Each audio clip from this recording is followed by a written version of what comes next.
The House will come to order. Reports from the Committee on Rules and Legislative Administration.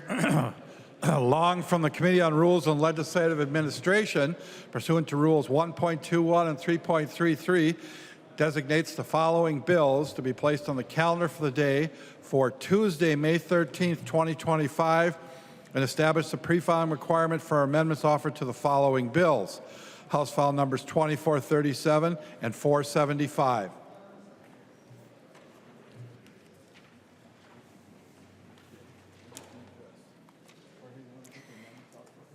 Calendar for the day. The first bill on the calendar for today is Senate File 1832. The clerk will report the bill.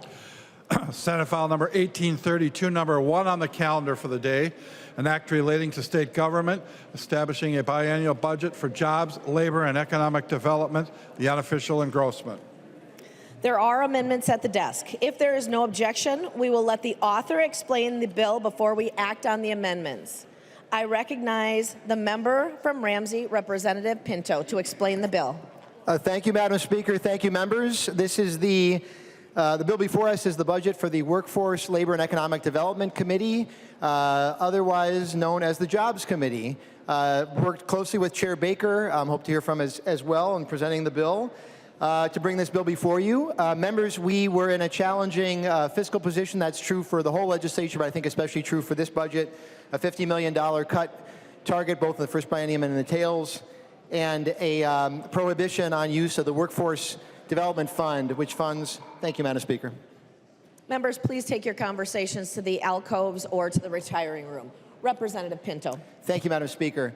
And members, $50 million cut in both biennia, as well as prohibition on use of the Workforce Development Fund, which funds really key employment and training programs.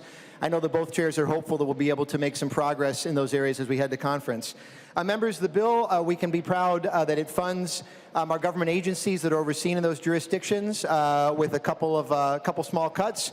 We want to make sure that the Department of Employment, Economic Development, and Department of Labor and Industry, several other agencies that are overseen, are supported. And members, we also make some policy advancements and then a few investments as well. We cut a little bit beyond the $50 million in order to be able to make some investments. We'll talk further about the content of the bill, but I've been grateful for the chance to work with Chair Baker, to work with our amazing staff, who I'll thank at the end of this work, and we'll look forward to moving to amendments. And Madam Speaker, I suspect Chair Baker may want to make a comment as well. I'm not quite sure. Thank you. I recognize the member from Candio High, Representative Baker.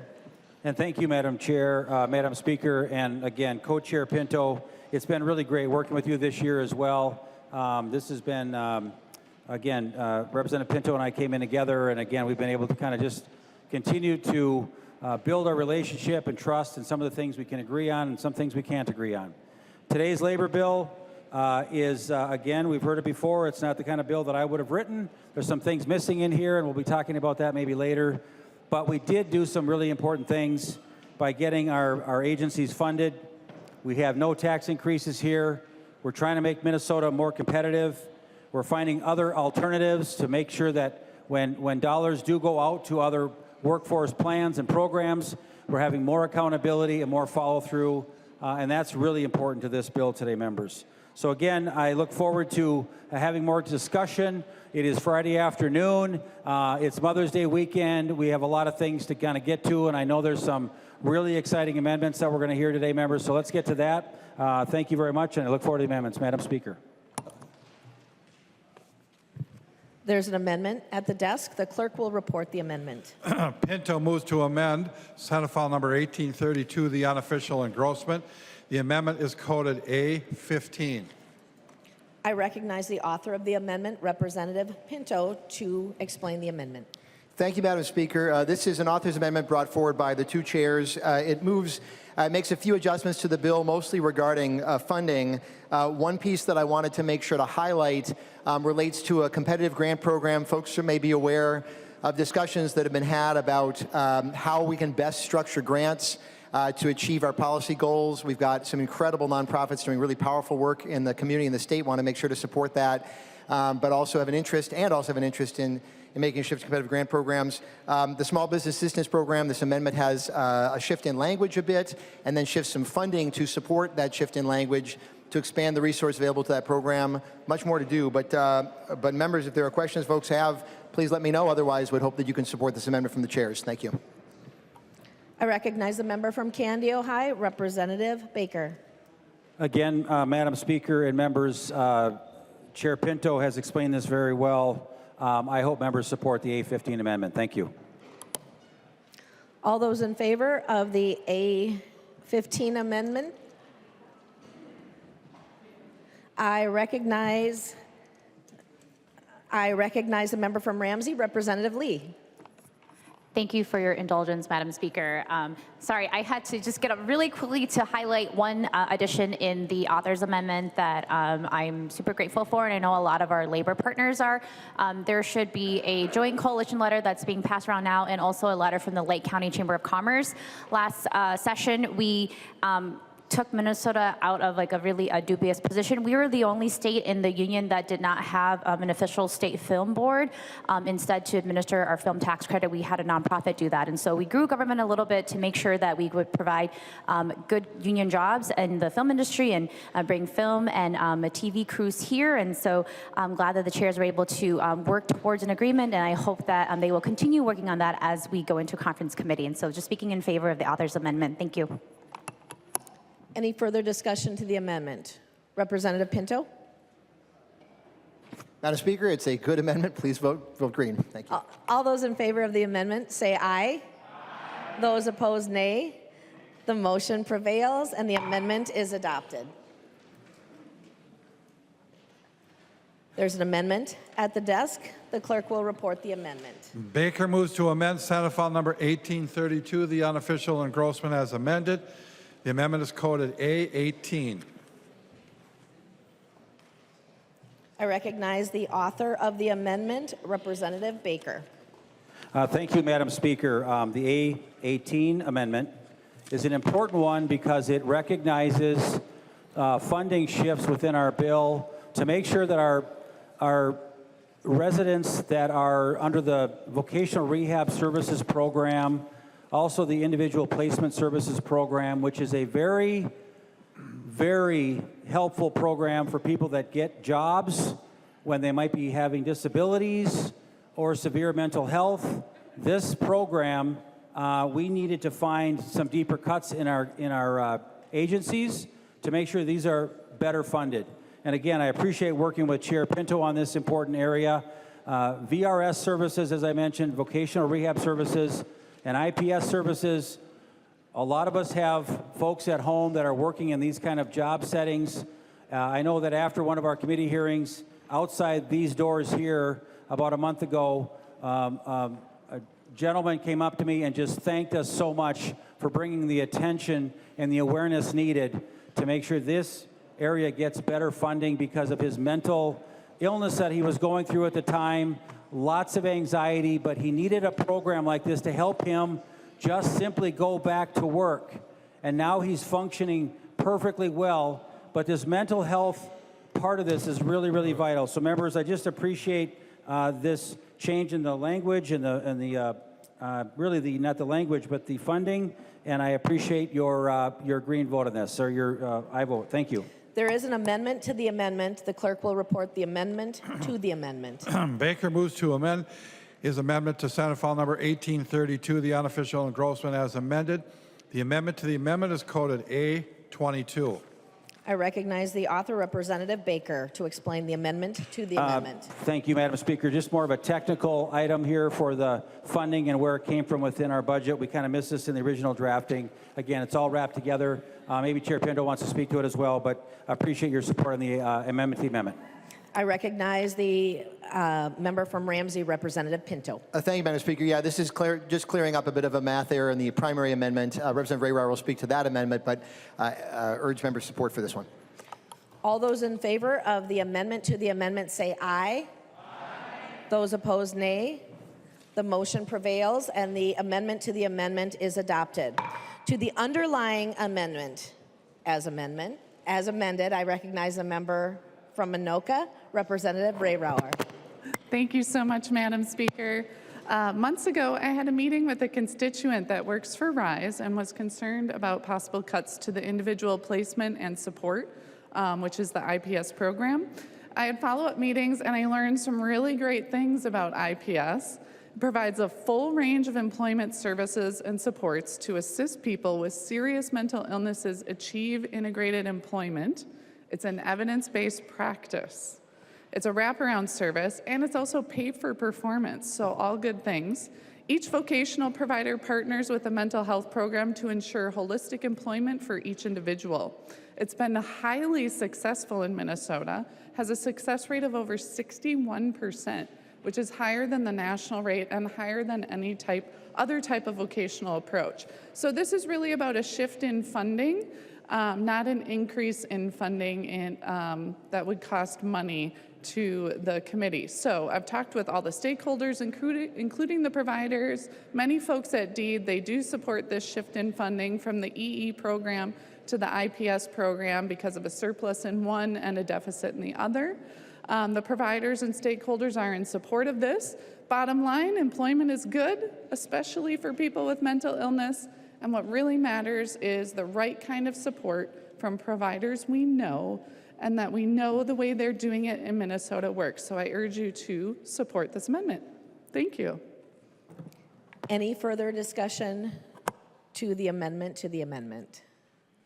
All those in favor say aye. Aye. Those opposed, nay. The motion prevails and the amendment to the amendment is adopted.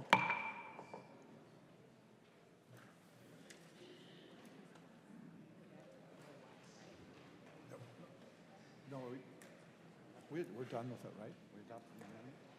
Yep. So we're on to the next one. Yeah, we adopted both of them.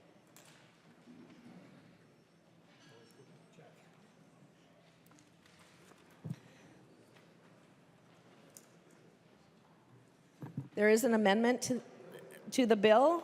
The clerk will report the amendment. Baker moves to amend Senate File Number 1832, the unofficial engrossment as amended. The amendment is coded A14. I recognize the author of the amendment from Candy, Ohio, Representative Baker. Again, thank you, Madam Speaker and members. This amendment was a bill that we heard in our committee. It was talked about and did not pass the committee, and it's about well contracting.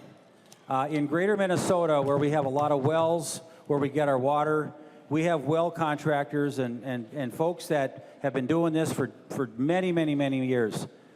The problem with the current law, members, is that we've got two agencies that currently have jurisdiction over a piece of pipe in the ground that runs from the new well that was been put into the house.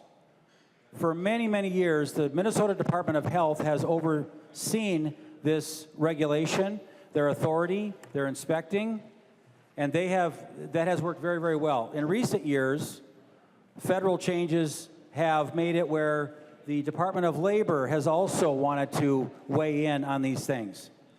We've had a lot of conversations on this bill. This was brought to me by a constituent from my area who is finding real problems with delays with the Department of Labor. Their turnaround time for their plan review has been much slower than the Department of Health. So there's been a lot of conversations back and forth. We've involved the union discussions. We are almost there with really some good conversations. And I also know that the Board of Plumbing is meeting on this issue in the coming days. We need to make sure that I want to take this to conference committee, make sure that we can continue to work on this, because what's happening now is it's an inefficient way for us to allow our well contractors to get the work done. And in Minnesota, when you leave a hole open with a pipe in the ground with water, that's going to freeze if we don't have efficient operations of closing these things up. So members, I'm asking for your support today on an important bill that we bring to our communities. I know that the Department of Labor sees over 200 well plan reviews a year. And this costs money for our contractors that obviously passes this on to the homeowner or the business owner. This is not a safety issue. Nobody has ever been put at risk at all for this kind of a very stripped down bill that we have worked on with, again, the contractors, with unions, with the agency. I think that we're at a good place right now to move this thing forward And members, I would urge a green vote on my amendment to help our well contractors in Greater Minnesota and anywhere there is a need to do a well to make agencies more efficient and bring this forward. So appreciate your support on this amendment, Madam Speaker and members. Discussion to the amendment. Representative Pinto. Thank you, Madam Speaker. And first, I respectfully request a roll call on this. A roll call has been requested. Seeing 15 hands, there will be a roll call. Representative Pinto. Thank you, Madam Speaker. Members, so this is definitely addressing a concern. The folks who are doing this work are currently regulated by both DLI and MDH, which is a challenge. And I recognize that there are likely members on both sides of the aisle. There may be several folks who feel, after listening to this, that they may end up decide to vote in favor. But I would really urge folks to recognize that this is a complicated issue to figure out. There's a reason that on Monday is after today, that the Plumbing Board is having a special meeting to look at this, to identify how exactly to handle this. Right now, in the way that this amendment is structured, this would imply that MDH would be the one doing plumbing plan reviews, but as structured, there's no way for them to actually do that. I want to recognize that when DLI does plumbing code enforcement, they'll find sometimes incorrect piping material, they'll find the incorrect pipe sizing and pump capacity. There's issues that come up. There's a reason that we have those plan reviews happening. This amendment would leave that work to have no agency to do that work. There are conversations happening. I'm hopeful that we can get somewhere. I understand the frustration. But members, it does not make sense to me to put something in the bill now when in fact the Plumbing Board is not meeting till Monday to be examining this. It's been happening and looking at this over a number of weeks. So again, I respectfully request a no vote on this, recognize there may be folks who disagree, but this is something we should not be moving forward on at this time. Thank you, Speaker. Further discussion to the amendment. I recognize the member from Hennepin, Representative Robbins. Thank you, Madam Speaker, and I just would like to urge members to support the amendment. This has been an issue with well contractors in my district for many years. They have been working diligently to try and get this fixed, and it has come up short for several cycles now, and this is really important to ensuring that they can do their work and that there is quality groundwater for everyone in our communities, so I urge a green vote. Thank you. Further discussion to the amendment. Representative Baker. Thank you again, members. Again, this has been vetted. This is something we can move forward with. Our contractors are quality. They know what's going on. We can do this forward, bring it to conference, and then have that conversation. But again, I strongly urge a green vote from all members. Thank you so much. The clerk will take the roll.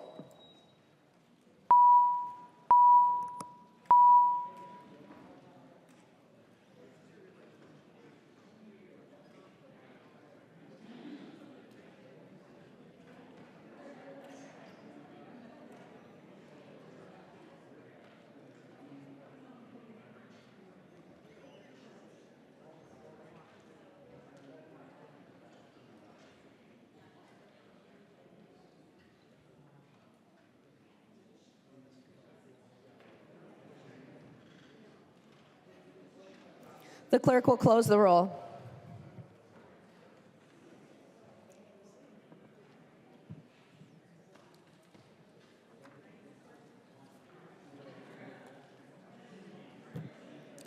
There being 69 ayes and 64 nays, the amendment has passed and is adopted.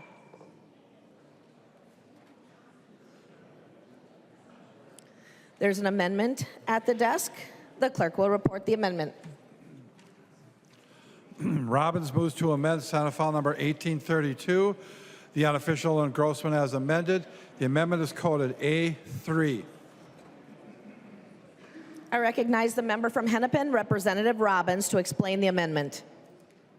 Thank you, Madam Speaker and members. This is the amendment we all voted unanimously for earlier in session that would expand whistleblower protections for state employees, and I urge another green vote just so we can keep it alive going into conference. Thank you, members. Further discussion to the amendment. I recognize a member from Ramsey, Representative Pinto. Thank you, Madam Speaker. Yes, as Chair Robbins said, this passed the House with unanimous support. It is stuck on the other body, and we want to put this in our bill so that we can keep it moving forward. And so I would urge members to support it. Thank you. Any further discussion? Representative Robbins? Voting on the amendment, all those in favor say aye. Aye. Any opposed, nay. The motion prevails and the amendment is adopted. There's an amendment at the desk. The clerk will report the amendment. Bakeberg moves to amend Senate File Number 1832, the unofficial engrossment as amended. The amendment is coded A5. I recognize the member from Scott, Representative Bakeberg, to explain the amendment. Thank you, Madam Speaker. This is a very straightforward amendment that actually came from a number of constituents that Representative Tabke and I both represent. And it really is a need because of the demographic data and workforce requirements that are coming not only in Scott County but across the state. So what the amendment does is it allows school districts that are working, that already have a partnership with the Youth Skills Program, to create a partnership with construction companies. And before anyone it gets concerned about kids being on job sites, no kids are going on job sites with this amendment. This amendment is very, very clear that 16 and 17-year-olds would be allowed to work at central locations, training facilities. They would be able to be in office buildings. So you think about our pages down here, this would allow 16 and 17-year-olds to gain experience in the areas of project management in the construction industry, sales, marketing, drafting. We know that there are going to be shortages in these areas, and we have heard from our constituents that this is a huge need. Even just recently, the Wall Street Journal came out with an article highlighting how construction companies are partnering with high schools. So this is a very straightforward amendment, and I would just reiterate, kids will not be on job sites. And as I've been researching this, I've learned that there are different buckets of workforce development. So there is CTE, which is managed under the Department of Education. There is work-based learning, which is managed under the Department of Education. And there is youth skills, which is managed under the Department of Labor and Industry.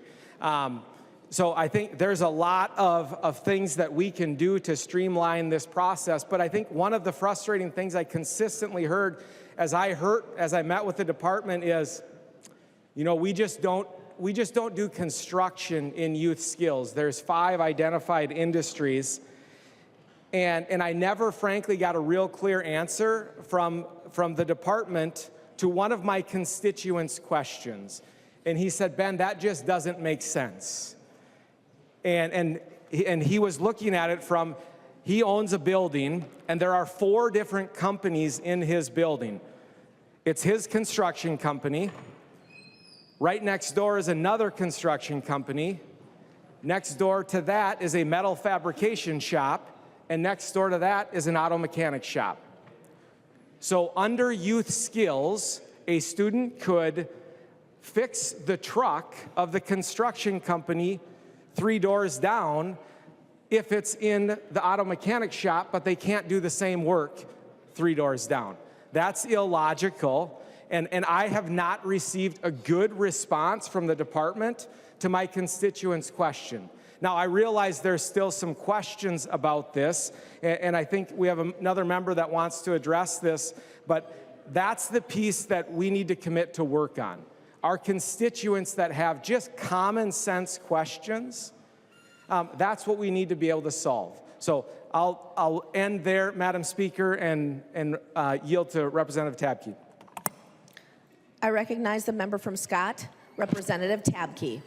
Thank you very much, Madam Speaker and Representative Bakeberg. So yes, I appreciate you carrying this bill, and I'm happy to be co-author on this. And there's a lot of great work that can get done here. This, as Representative Bakebird said, came to us through the Shakopee Chamber of Commerce, and this has a lot of really, really great things that we can and will get done with this bill for our community, and set that as a template for how we can have additional workforce development across the state.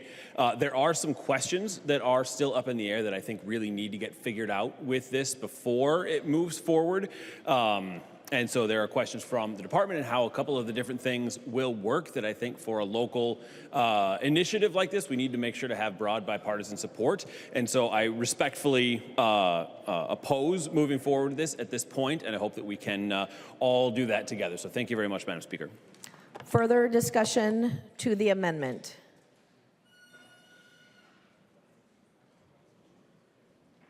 Representative Bakeberg. Thank you, Madam Speaker. Thank you, Representative Tabke. And thank you, Representative Tabke, for working on this.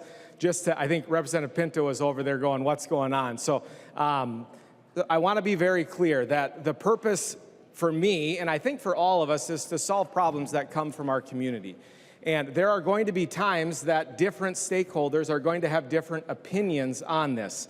But I am committed to work together to solve this issue and work on it in a bipartisan manner. So with that, Madam Speaker, I'll withdraw this amendment for now, and I look forward to working with anyone in the chamber that wants to solve this issue, because this is the simple question.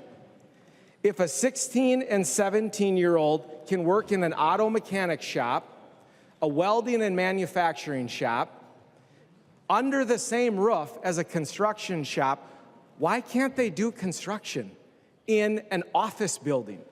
So I've had multiple constituents reach out, and their kids want to go into sales, marketing within the construction industry. They're not wanting to swing a hammer. They're just wanting to learn about sales and marketing. They should be able to do that. And just because the department says, yeah, we don't do construction, that's an unacceptable answer. And I hope everyone in this chamber can agree to that we can say no to the department, because the last time I checked, we're the ones that make the laws, not the department. They can implement it. Let's make laws that are good for our constituents, and I look forward to working with anyone that is interested in doing that. So with that, Madam Speaker, I withdraw the amendment. Representative Bakeberg withdraws the amendment. There is an amendment at the desk. The clerk will report the amendment. Hanson J. moves to amend Senate File Number 1832, the unofficial engrossment as amended. The amendment is coded A1. I recognize the member from Dakota, Representative Hanson J., to explain the amendment. Thank you, Speaker. Members, the A1 amendment will end the use of sub-minimum wages for people with disabilities by January 1st of 2027. Minimum wage is the most basic labor protection, and people with disabilities have been advocating to end this in Minnesota for many years. Ending this practice has been supported by Republicans and Democrats nationwide. It's been supported by DHS, the governor, DLI, and was in the policy bill this year, or is recommended to be, and a broad coalition, including disability rights advocates, legal advocates, and labor advocates. We've heard comments today about the importance of supporting people so that they can meaningfully participate in the workforce. And this amendment seeks to honor and contribute to that mission. Combining earnest, individualized employment placement and prohibiting sub-minimum wages for this small group of people is precisely the solution that's needed. As only some of you may know, there's about 3,000 people in Minnesota who make less than minimum wage for their work. These Minnesotans do not have that most basic labor protection of the minimum wage. These are folks who work with employment supports for an average of 8 to 12 hours a week, with an average of $4.10 an hour. That's a total of about $32 to $49 a week before tax. At the current state of minimum wage right now of $11.13, that would be about $89 to $133 per week for a difference of 57 bucks or 84 bucks at the high end of it. These people live in deep poverty, so this small amount of money makes the world of difference for them. We are not talking about people who work 40 hours a week, so this would not have an exorbitant cost. We're talking about the difference of less than $100 a week for people who, again, that amount would make a world of difference for. So a little background on these 14C contracts, if you're not familiar with them. They've been in place since the 1930s as an effort to support disabled soldiers as they reintegrated into society. And today they are used for people with disabilities who need employment support, such as physical, social, or emotional support to participate in the workforce, just like we encourage them to do. Conservative states like Tennessee, South Carolina, Georgia, and more have passed this, and the federal rule that was recommending moving forward with elimination has not been touched, modified, or even talked about by the Trump administration. We've been working to get ahead of the feds on this so that we do not fall victim to some swathing federal change that we have little ability to influence or customize for Minnesotans. And in 2021, the legislature convened a task force. In 22, we had extensive community collaboration that was done. That report was prepared, and we went to work with it. In 23, we spent millions of dollars supporting the providers in the transition. We gave providers exactly what they asked for, 100% of what they asked for to accomplish this task. And many have moved away from using subminimum wage, but not enough. We've been advocating to end this ever since. People with disabilities have the highest rates of poverty of any other group identified in our census. Less than 16% of people receiving waivered services for disability support make more than $600 a month. And people living in poverty, as we know, are at an increased risk for mental health issues, chronic disease, early death, homelessness, food insecurity, education gaps, and more. Eliminating the use of subminimum wages will help more people with disabilities at least have a shot of living at just the brink of poverty rather than under the throes of it. But make no mistake, eliminating this practice will not solve poverty for people with disabilities, and I do not want to pretend like it will. But it is a step in the right direction and a dignified choice. Disability waivers certainly help people with disabilities get housing services and so much more, but these waivers barely cover their bare necessities. And if you didn't know, people with disabilities use shampoo. They like to eat Chipotle. They go to coffee with their friends. They like to buy their mom's Mother's Day gifts. They like to save up for vacations and enjoy the little things in life, just like all of us. And their waivers do not cover that. You will hear arguments saying that ending this practice will result in people with disabilities losing employment opportunities, losing socialization opportunities, or losing access to jobs that they really like. I'm here to tell you that that will only be true if those same people making those arguments choose to stop supporting people with disabilities and stop trying to help them.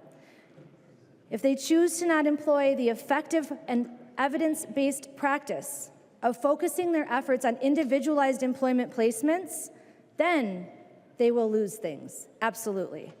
But I ask you today to please support this amendment and take a small but meaningful vote to say that all people deserve the dignity of a minimum wage. That people with disabilities are not merely people that we just tolerate or pity, but that they are humans with dignity and worth who we want to support and empower.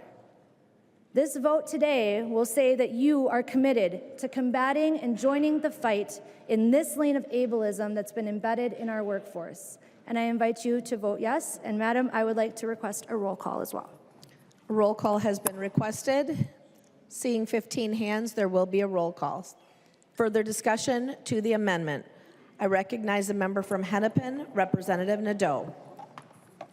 Thank you, Madam Speaker. Thank you, Representative Hansen. this is, you spent a long time talking about this population that I care deeply about. A lot of the work that I do in the county deals with day support services, employment support services, VRS that we're talking about today. Last year we had the opportunity to make some changes on this, and we came up with a couple, and you're right, you mentioned one where it provided additional funding for employers of people with disabilities to increase and move away from sub-minimum wage. And I think there's a lot of people in this room that agree that we need to continue to move there. And a few years ago, there was, I think the number was around 14,000 people in Minnesota were working at employment-based centers, which are the 14C designated facilities. And remember, times change. And that industry is moving in the right direction. It's moving away. It's moving away from center-based employment, and it's moving towards community-based employment. And it's amazing if you ever have the opportunity to go and visit Ruan, which is a trucking company in my district. They employ teams of individuals that come there and take time, and some of the most important dollars that we spend in health and human services are for those supported employment positions, those people that go out there and assist these men and women who want to work in the community. But that's not the population we're talking about today. We're talking about center-based employment. And I agree with you, and I support your goal. The problem that I have today is that in this split legislature, that it puts this bill at risk. And as much as I want to vote for this amendment today, because of the way that it's brought, because of the timing that it's offered, I'm put in a position where I can't. And this happens. We're going to have a bill on Monday, and it's going to be the health bill. There's going to be things in there that I can't add. There's the tax bill that's coming up that I keep hearing over and over again, a deal is a deal. And members, this is something that we need to continue to work on. We need to continue to work with industry. We need to continue to work with those private companies that are actually creating the space for these people, for our friends, our people that living with disabilities, to go out and work in the community and continue to work finding opportunities for those that can't work in community-based employment to also be able to find, work in a different sector. So if this amendment had a little bit longer of a timeline, I think it would be easier. Having a 2027 deadline, I think, is also problematic. At this point, there's still a number of individuals that rely on center-based employers, and as those employers continue to work to move more people into community, they need more time to do it. And so with that, I want to thank you again for bringing this amendment. I want to stand alongside you with the importance of it. But I'm sorry, I can't vote for it today as an amendment to this bill. Thank you, Representative Hansen. I recognize the member from Wright, Representative McDonald. Madam Speaker, members, although what Representative Hansen said, she said some very important and pertinent comments regarding the disability community and the importance of them being able to be included in the communities and to be employed by our friends and families and fellow businessmen and women. And it's a blessing for them. But that's the surface talk.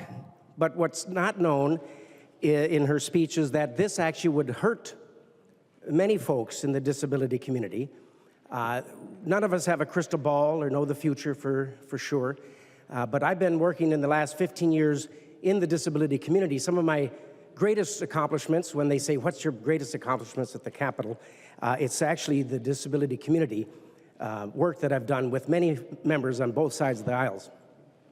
And a lot of the work is to allow them to be included in their communities. I have a cousin that's from Delano originally, works at Functional Industries in Buffalo and lives in a group home. I was a board member for the Dells group home for a number of years. And they do great work, they do God's work, and this money is so important to them. Yes, it's a little amount of money. It's not the main thing.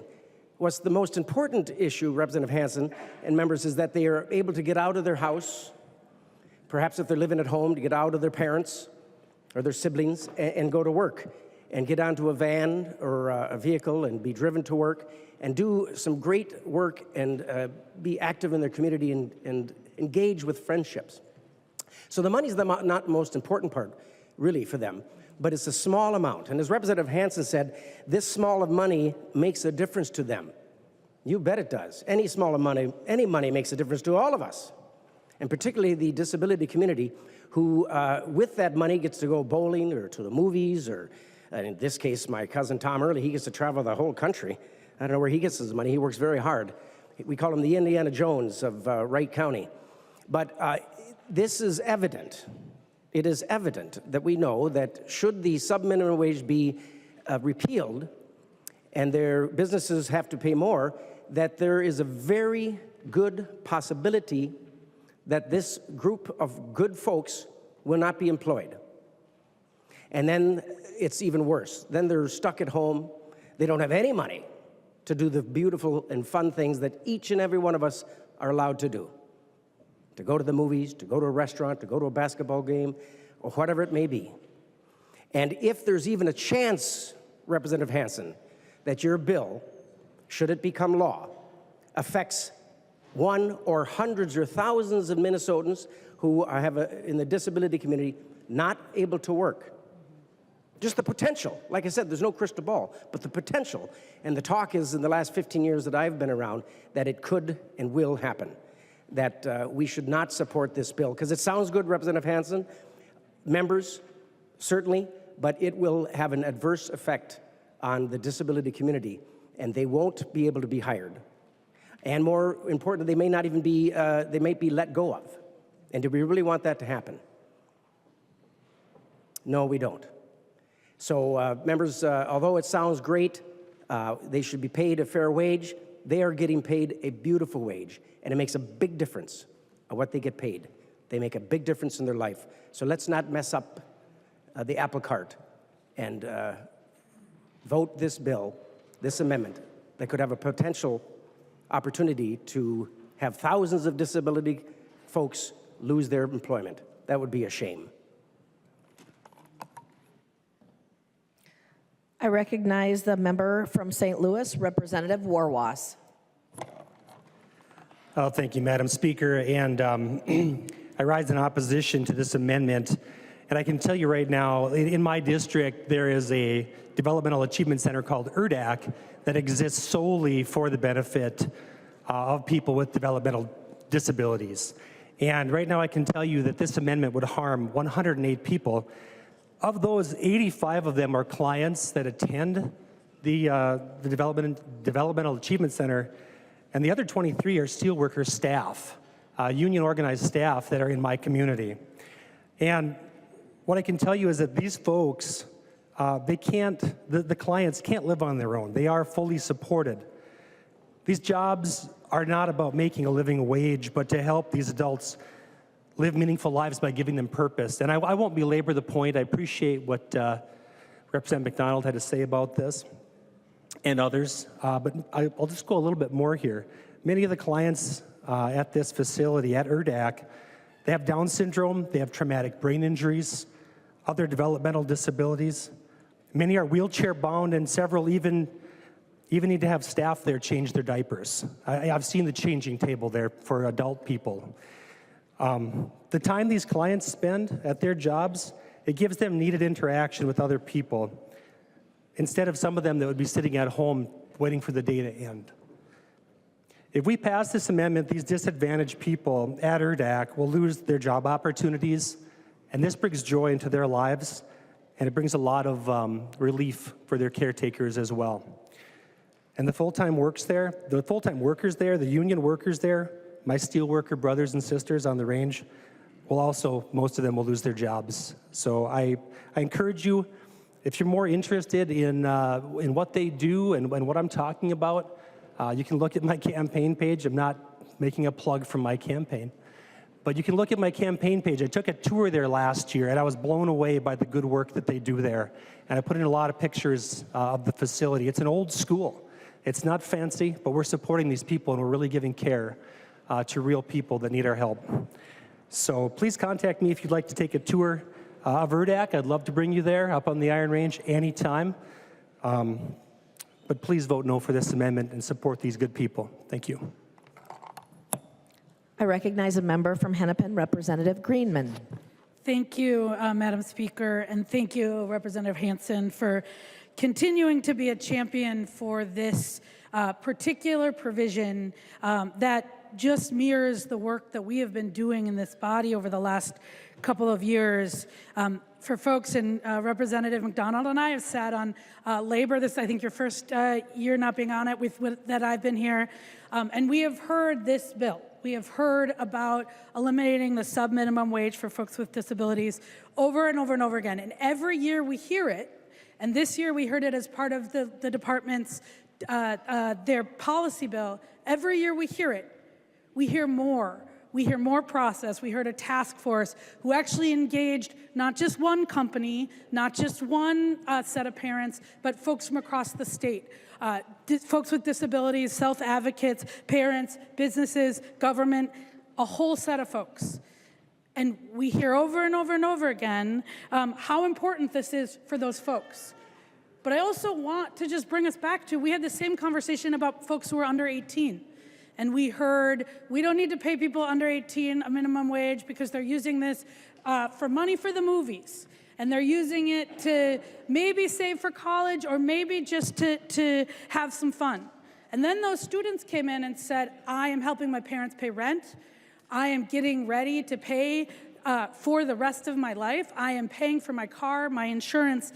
And so what do? Last year in Representative Kozlowski's bill, we eliminated the sub-minimum wage for folks under 18. We eliminated the sub-minimum wage for folks who work at small businesses because we don't think how much you get paid should be determined by the size of your employer. A minimum wage should be just that, a minimum standard for everyone. And this is our last piece of this work, I believe, in saying in Minnesota, a minimum wage is the minimum that everyone should get paid. So I just want to say, and I've heard, and I really appreciate the work I know Representative Nadeau and others have done, but this is not new.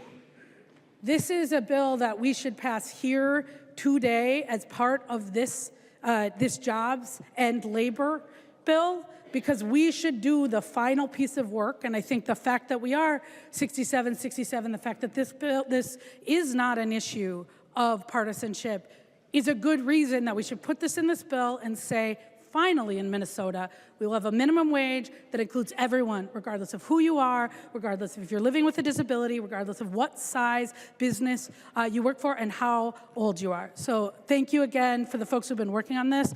This is an easy yes vote to vote for this amendment. I recognize the member from Anoka, Representative West. Thank you, Madam Speaker.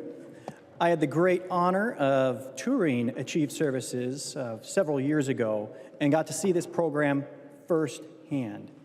And it was a genuinely moving experience seeing people who otherwise wouldn't be able to work, working, earning a paycheck, and they were so proud. It was a remarkable experience to be part of. And at that time, it was just outside my district in Representative Cagle's district. Now it's Representative Norris's district.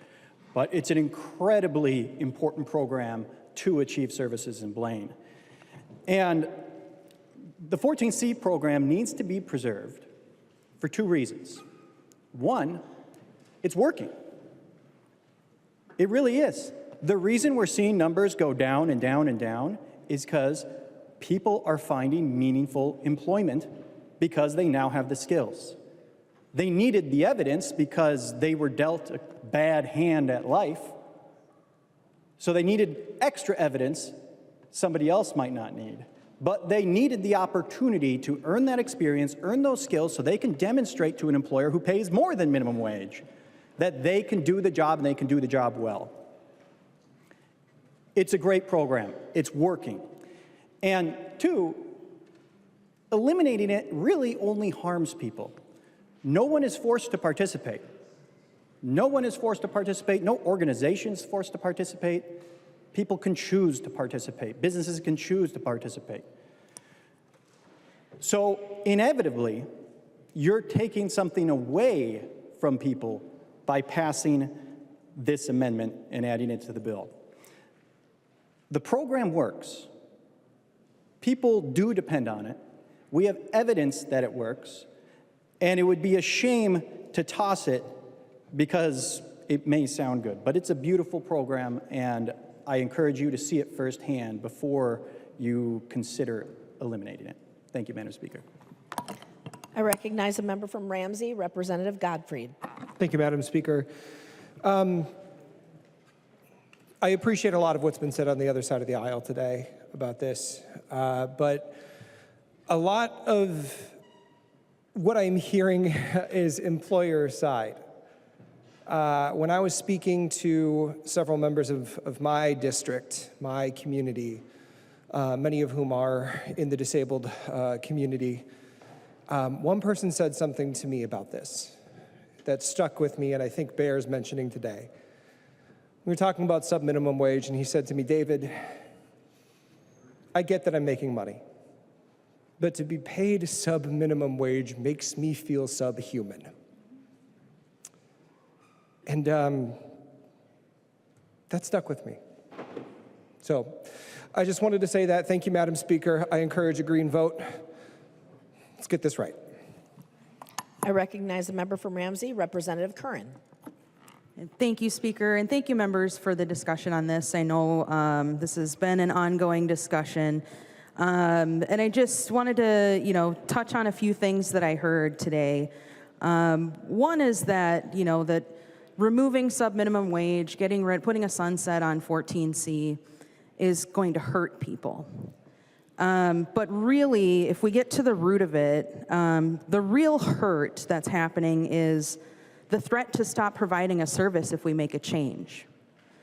The real hurt is it hurts bottom lines, and then the choice becomes, do we hurt people based on those bottom lines, right?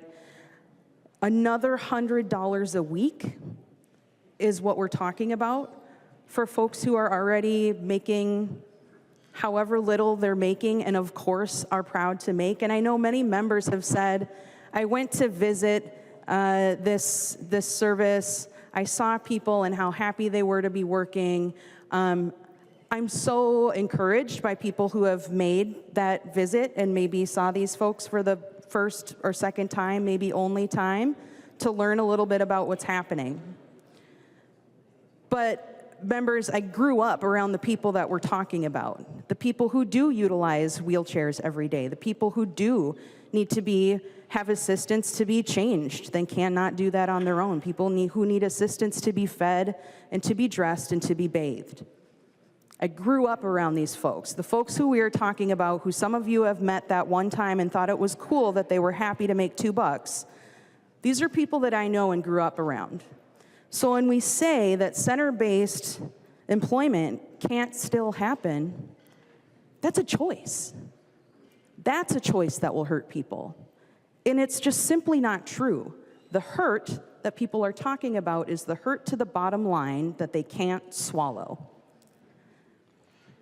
So I don't think that there's harm in providing an environment where people can receive assistance while working for the same minimum wage that everyone else has a right to. That's what we should be doing. Providing an environment, just like we do for our students, to thrive and learn in the best environment that works for them. We should work to provide environments where people can work and make a minimum wage, Maybe when they get the work done, it amounts to 3 hours a week, right? Maybe it doesn't, it's not much, but what does that matter to any of us? That's their choice. But it should not be our choice to hurt people by limiting the amount of money they can make simply because they're a person with disabilities who requires more assistance than the rest of us. I'll be voting green for this. Thank you. I recognize a member from Candio High, Representative Baker. Thank you, Madam Speaker. Members, this is an important issue, and I've been on the committee that has jurisdiction over the 14C area. This is something that I was on the board of directors with West Central Industries, a very supportive workforce center that does great things for people of all kinds of disabilities. And just hearing the testimony the last few years from the family members that really support continuing 14C and the exceptions for these special minimum wages. These are special because these people need extra help. They do need extra assistance. This isn't like a one-size-fits-all, and it's a minimum wage question. This is important to get this right. If we ended this sooner than it naturally is doing now, this is going to hurt people. 2 years ago, it was around 6,000 people that were in the program. 2 years later, it's down to 3,000 people. And it's, again, exactly what Representative West said.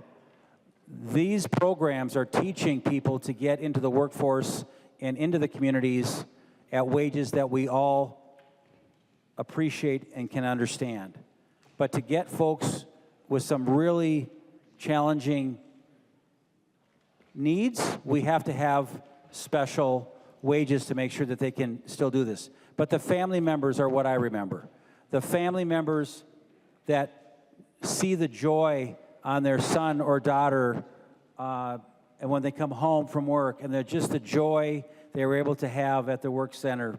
Those are important things that we can't forget about. So even if we're hurting 500 people eventually, 1,000 people, that's 1,000 people too many. Members, I urge a red vote on the amendment. Let's keep 14C here now until we find a better plan. But to just simply sunset this without a plan is no plan at all. This is not going to work. So until we find a better plan, I cannot support this. So members, please vote red. I recognize a member from Goodhue, Representative Altendorf. Thank you, Madam Speaker and members. I just rise today. I know a lot has been said, and I'll make this quick. But I think it does need to be said because it does feel like the business owners have been really vilified in this. And it has been my experience. There's many disability homes in my district. I visit them often. It was also insinuated on this floor that many of us have only visited them once, or we don't really have a relationship, which would be wrong. And as I'm visiting them, and these businesses, many of them, as they've had people with disabilities work for them, a lot of businesses, they love the relationship. The people who are working there love having them work there. They make it seem as, I heard the comment, what is another $100 a week? Well, what has happened to our businesses over the last 2 years as the Democrats have passed sick and safe time? They're looming, right, we're looking straight dead in the face of paid family leave coming in 2026. And so I do think these comments are very, very unfair to our business owners, of who I have visited personally, who I have watched people with disabilities work there, and I have had members from my district hug me and say, don't take away my jobs. I recognize the author of the amendment, Representative Hansen. Thank you, and thank you for the discussion today. It's very obvious to me that folks have not been paying attention for the last 6 years of this conversation. So I really hope that we can continue to remind ourselves that this is not a new conversation. And I hope that I can help those of you who are new here fill in on some of the older conversations that happened. I'm happy to do that. You know, when we talk about that the companies and the businesses, you know, the folks who are not the providers themselves who are employing folks who are in the community, you know, businesses you and I go to, shop at, or wherever, a lot of them enter into the contracts with these provider centers under the impression that those centers will then pay the workers at least minimum wage. And so I hope that those employers and businesses that are listening understand that that may not be what's happening, and it is a good idea to ask the folks that you have that contract with if they're paying their folks minimum wage, because a lot of the centers are great. They have been doing the work that we need done in our society. I know Robinette Erdak. I met with Robinette Erdak. She's great, and I want to say hello to her. I hope she's doing well, and her whole family there are doing great. I really appreciated when she came all the way down here and spent quite a bit of time with me, and we cried together about how hard this work can be. So I hope that folks, as you go out back to your communities, you don't just go see them. You don't just go tour them. You don't just go visit and observe, that you take some time to engage in conversation with the people who are getting paid less than minimum wage for their labor, and ask them how it makes them feel as a person. And talk to folks also who have moved away from being paid sub-minimum wage, and ask them what that did to their sense of dignity and worth. This is not a new conversation, like we said. It was in the policy bill, so thank you, Representative Greenman, for pointing that out today. And I really want to remind the public and everybody listening that the only way we fail this community and people with disabilities is if we fail to employ evidence-based, proven, data-centered interventions that work, that we focus on individualized employment placements, because that is the solution. The solution is already here. We don't need to wait for something new to come up. We have it, and that is really important. So I took some notes about what some folks were saying, and I want to I hope you go back and listen to some of your comments too, because, and listen to them maybe with somebody who has disabilities. The comments that, if someone got a bad handout at life, that language is terribly insulting for a lot of folks. And so I really hope we can re-examine that and talk about folks as people.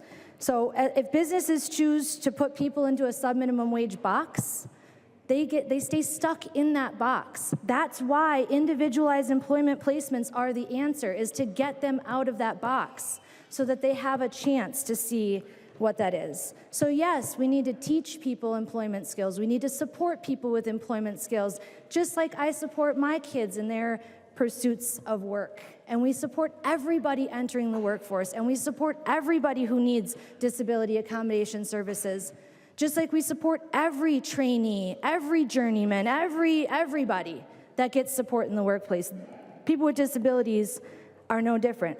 We have had a plan on how to address this. We've been executing the plan on how to do this. And if this were such a terrible idea, I would think that Republican legislatures around the country would not have passed this. I would think that Trump would have focused on abolishing this Biden-era rule, and that would have been something he did immediately if it truly was something that was so bad. So, members, I ask you to please listen to the folks with disabilities who have been here for nearly a decade asking for this to be changed. I encourage you to do your own research and not just listen to the people who are afraid of what could happen, and that you do what our job demands of us, and that we look at the research, the evidence, and we make data-informed decisions that are people-centered, and that make sure we do not ever continue the practice of removing the dignity and worth from every single Minnesotan's labor here in Minnesota. Please vote green. Seeing no further discussion, the clerk will take the roll.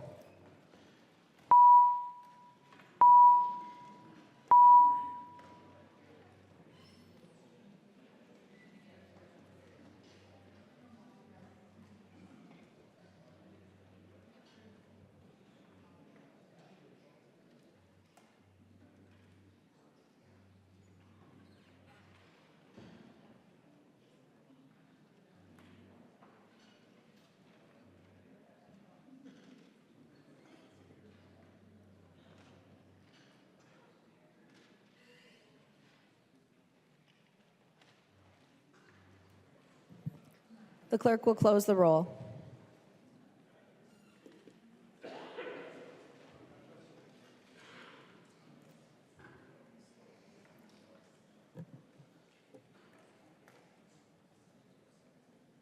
There being 65 ayes and 67 nays, the motion does not pass and the amendment is not adopted.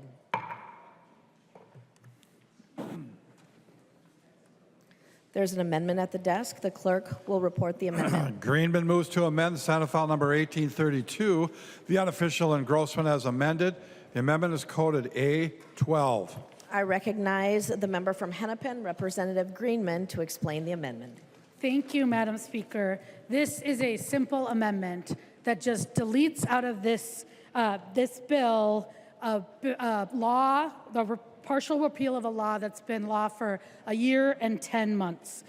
It is a deletion of provisions that would roll back our commitment to workers and their ability, their freedom to decide the fate of their career, to decide they want to move to a different job or start their own company.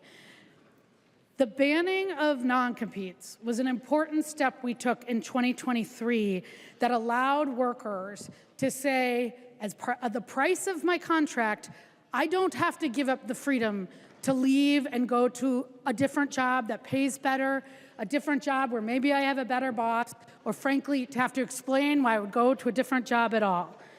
It also protects small businesses who have been hurt by the fact that we have the biggest employers in the state locking up talent with non-competes and impacting innovation.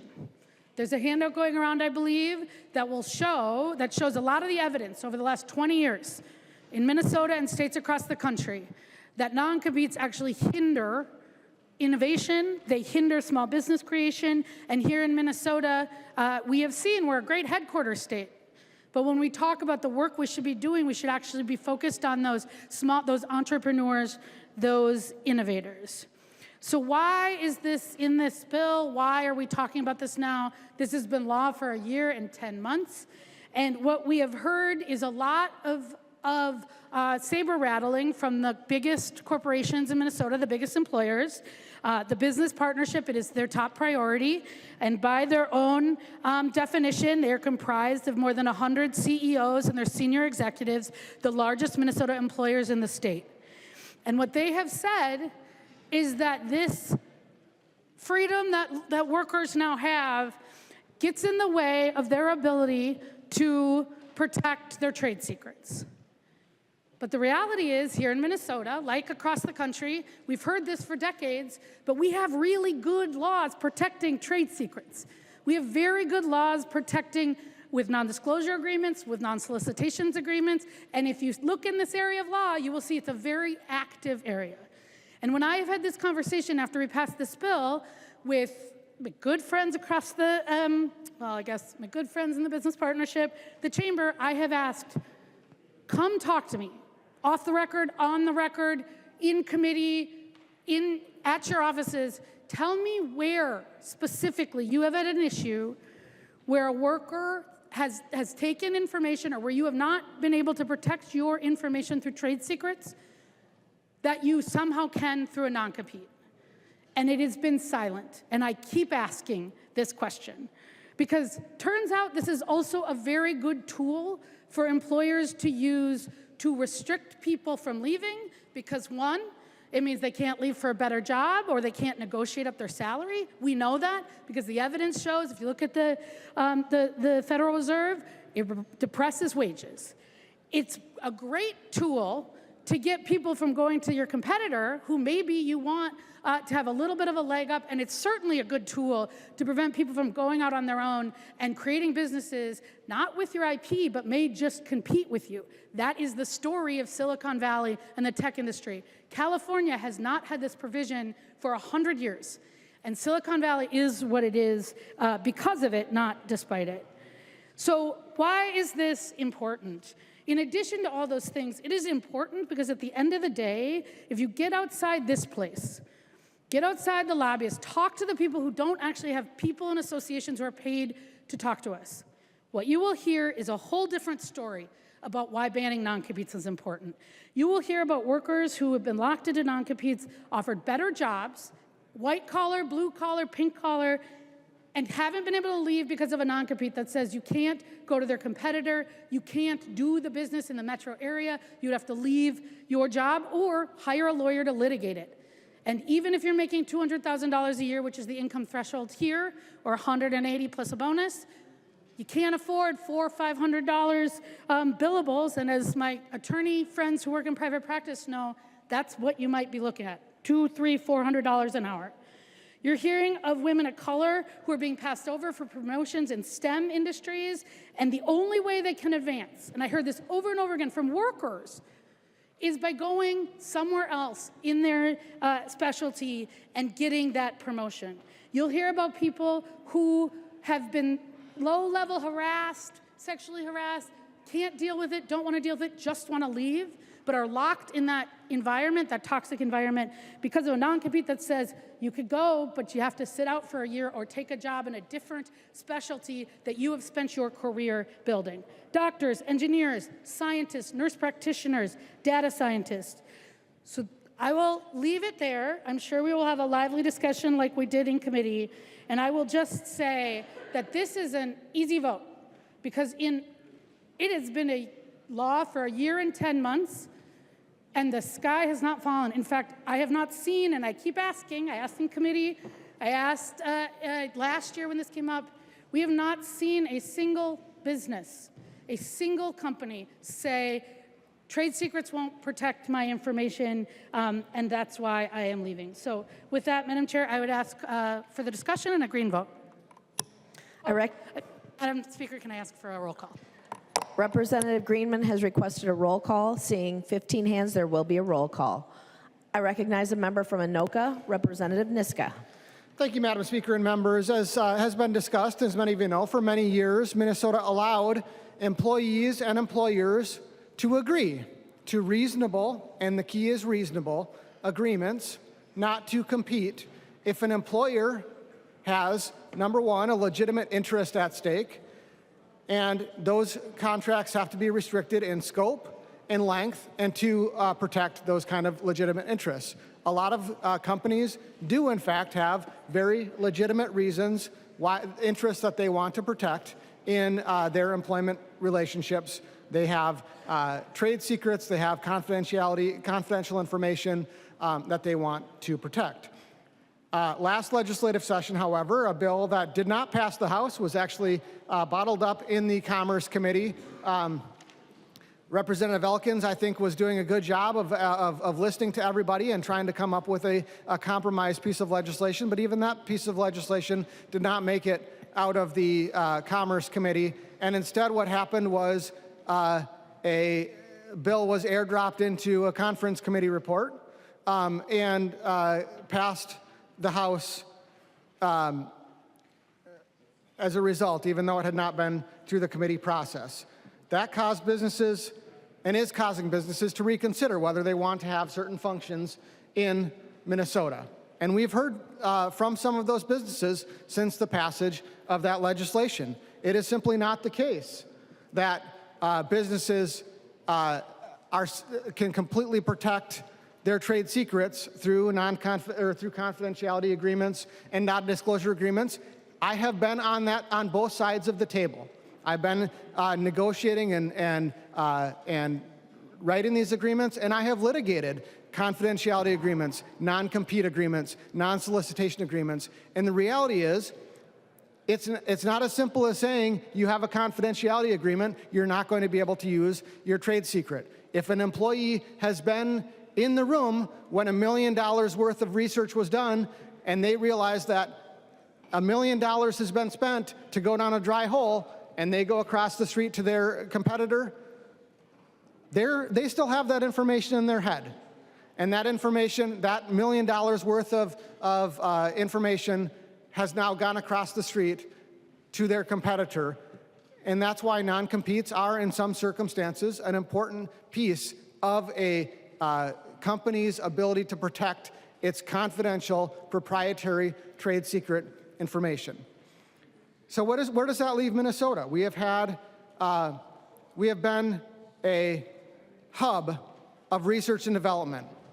We have an educated workforce. We have the University of Minnesota and other research institutions here. We have high-tech headquarters economy jobs here in the state of Minnesota, highly educated workforce being able to do upwardly mobile jobs in the research and development industry. Those jobs are a very valuable contribution to our state. But businesses have decisions to make. Businesses can decide whether they want to invest in those R&D jobs in Minnesota or whether they want to invest in those R&D jobs in one of the many other states in the country that do allow them to use non-compete agreements as a tool to protect their trade secrets. Businesses have told us, many of them, that they are reconsidering. They are either not investing in Minnesota now or they're reconsidering whether to invest in Minnesota or whether to keep jobs here in the state of Minnesota. That's why I introduced House File 1768, which is different than the language that's in this bill. The language that's in this bill was heavily negotiated in order to get us to the point where we can continue to do this. But the language that's in this bill is not the final answer. The business community will tell you this is not a solution to the problem that's even here. It's a placeholder for further discussion. We need to keep working. I've been working with Chair Stevenson on this language. We need to keep working, however, because if we just say no, if we just continue to go down the road that we're going down, it's not a question of whether research and development jobs will have non-competes or not have non-competes in Minnesota. It's a question of whether those jobs will be in Minnesota at all. And I think every one of us, I hope every one of us, thinks that we should keep those jobs here in the state of Minnesota. That's why you should vote no on this amendment. I recognize a member from Hennepin, Representative Elkins. Thank you, Madam Speaker. I need to correct the record briefly here. The non-compete law that we passed in 2023 was heard in the Jobs Committee, the Commerce Committee, where it was amended to reflect business community feedback, and the Judiciary Committee. And the version that was passed into law as part of the Commerce Omnibus Bill was the version that went through the complete committee process. So it was not passed, something drawn out of the air in the middle of the night. Would also like to add that, I spent the last 25 years of my career in IT, signed numerous non-disclosure agreements over the course of that time. I have trade secrets in my head that I will carry to my grave, but trying to enforce non-disclosure agreements by using non-competes is not appropriate. Thank you. I recognize the member from Candy, Ohio, Representative Baker. Thank you, Madam Speaker. Oops, sorry. Check 1, 2. Let's try it now. There we go. Thank you for this conversation, members.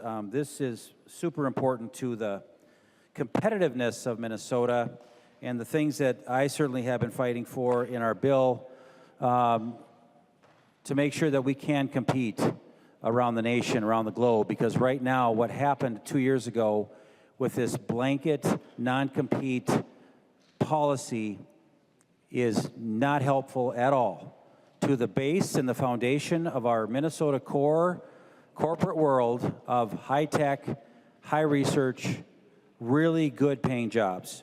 And what happened a year and a half ago or so, that blanket policy is going to be a major problem in years coming. And our Representative Greenman has said the sky is not falling. Well, it is coming down as we speak if this doesn't get changed.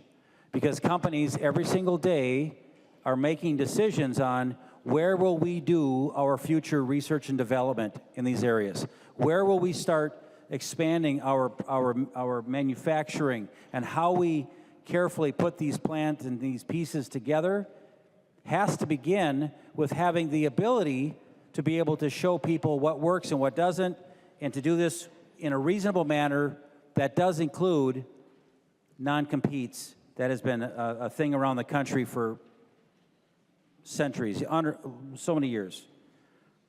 I have been talking to companies about this. I really didn't fully understand this until a couple years ago when this came up.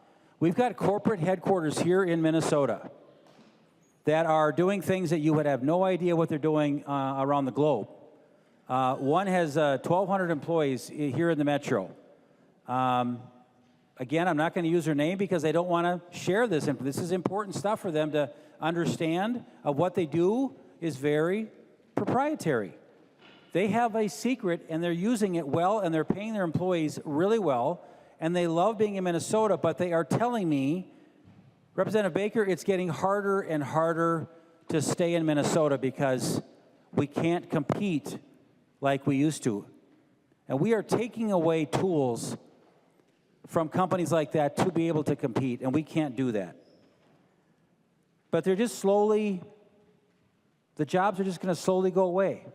They're not going to be big billboards. They're not going to be like, oh, we're leaving, and they're not going to see big articles in the newspaper. You see businesses closing all the time, but there's a lot of reasons why this is happening. A very generic and broad non-compete policy that's currently in place is a bad thing for Minnesota business. We have to keep this in the bill. We've got to work on this further. Representative Niska brought us a bill to our committee that really opened up the eyes of where should that salary cap be? Where should the technology level be? We are not trying to hurt our folks in low-level wage earning positions. We are not doing that at all. Folks, if we don't look at these kind of policies now, after the elections have changed the trifecta movement, this is the time we have to do this now.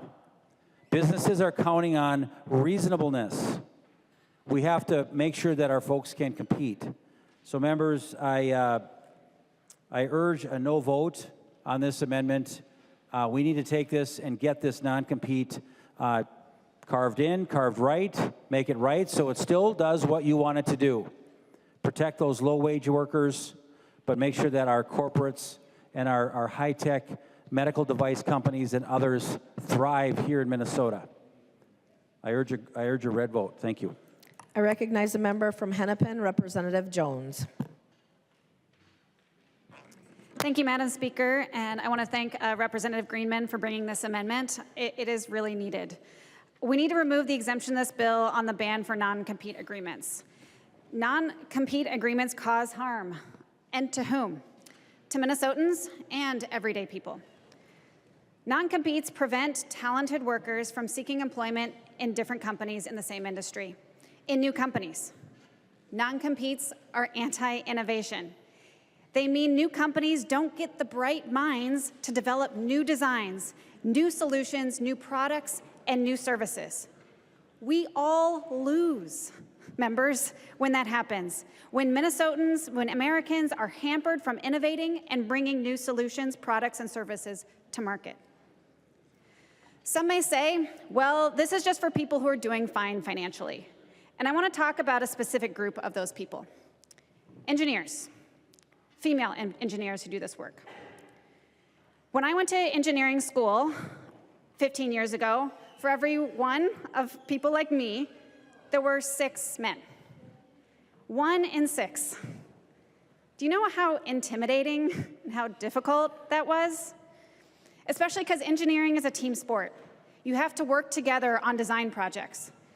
We women were more frequently looked down upon for our knowledge, dismissed, or insinuated because that we simply weren't capable. There are women, though, who make it through. So in 2001, 11% of engineers in the workforce were women. Today, it's 14%. 3% increase. Some of those are senior engineers who would be impacted by the current non-compete exemption in this bill. If we don't vote for this amendment, what are we telling women who are going into STEM careers today? If we don't vote for this bill, we're telling women there's just one more ceiling for you. Getting through engineering school is tough, but push through. Getting an engineering job is tough, but push through. And when you've got all the training and you get all this job experience and you finally become a senior engineer, well, wait a minute, let's put the brakes on your mobility. Non-competes put the brakes on mobility to make the best designs, solutions, products, and services that Minnesotans need. And non-competes do nothing to help our incredible gender gap in engineering. Engineers do what we do because we want to solve problems. Let's make sure that engineers can do that. So please vote green. Let's let women and all workers have their mobility to solve problems and do our best work. Thank you. Please vote green. I recognize the author of the amendment, Representative Greenman. Thank you, Madam Speaker. So I feel like I need to respond to a few things that were said. One is, and I appreciate Representative Niska, I've also worked on different sides of the legal issue, but you and I both know we don't and can't have non-competes because lawyers saw fit to put in the rule of ethics that we actually can't have non-competes. So you and I have not actually had the experience, at least as lawyers, of being restricted by a non-compete. But we have, and like other folks and like other tools that businesses have, non-solicitation agreements, ethics agreements, and it even goes farther. Trade secrets, non-disclosure agreements, all exist in Minnesota law to protect folks. The other thing is, we have heard, and we hear this a lot of hyperbole without much data. But if what we want is to incentivize innovation, maybe follow some of the research and also the experience of states that have done this well. California, Google, Meta, Apple, all of these companies grew because of, not in spite of, having a ban on non-competes, because workers went from one company to another, they started their own business, then they started their own business, and maybe it became an Apple, or maybe those folks bought it. There's lots of examples of that, and I have actually heard, and if you all, in addition to talking to the CEOs, in addition to talking to the business community, talk to these white-collar workers about why some of them are coming here, which is exactly the reason, because they say, I can come and work at Medtronic, and then if I don't like that job, or if I don't get a promotion, or if I'm not going up fast enough, I can go to Ecolab, and I can get another job, and I'm not bound, have to wait a year, or have to more likely hire a lawyer and spend $60,000 trying to make that move. So let's not, when we think about creating strong business environment, we can't just think about the corporate decisions, we also have to think about the workforce and the people who do those jobs, because ultimately at the end of the day, those are the folks that are creating the value. I also think we need to talk about, and I thought there was going to be an amendment, but I just want to make clear the parameters of this conversation for folks who are not in committee. Because House file, did I write it down? The House file that Representative Niska mentioned that we heard in committee actually does have language that is much broader in terms of who will be carved out. It is much deeper into hundreds of thousands of workers and is even more problematic. And I just want to name a few of those things. So first of all, this bill limits the income threshold, $500,000 for anybody, but $200,000, it now can be subject to a non-compete if you're working in these high-tech trades that are working with trade secrets. The whole conversation has been about protecting this information that is valuable because it's secret and because you keep it secret because of its economic value. That's what trade secrets are. But the language that was introduced, that we heard, wasn't just trade secrets. It was confidential and proprietary. The employment lawyers I talked to said, well, that would mean that if you worked in a company and you made, in this case, $120,000 of compensation, so maybe $80,000 plus health care and retirement, and every email the employer stamped is confidential, a judge would probably find that they could be carved out of non-competes too.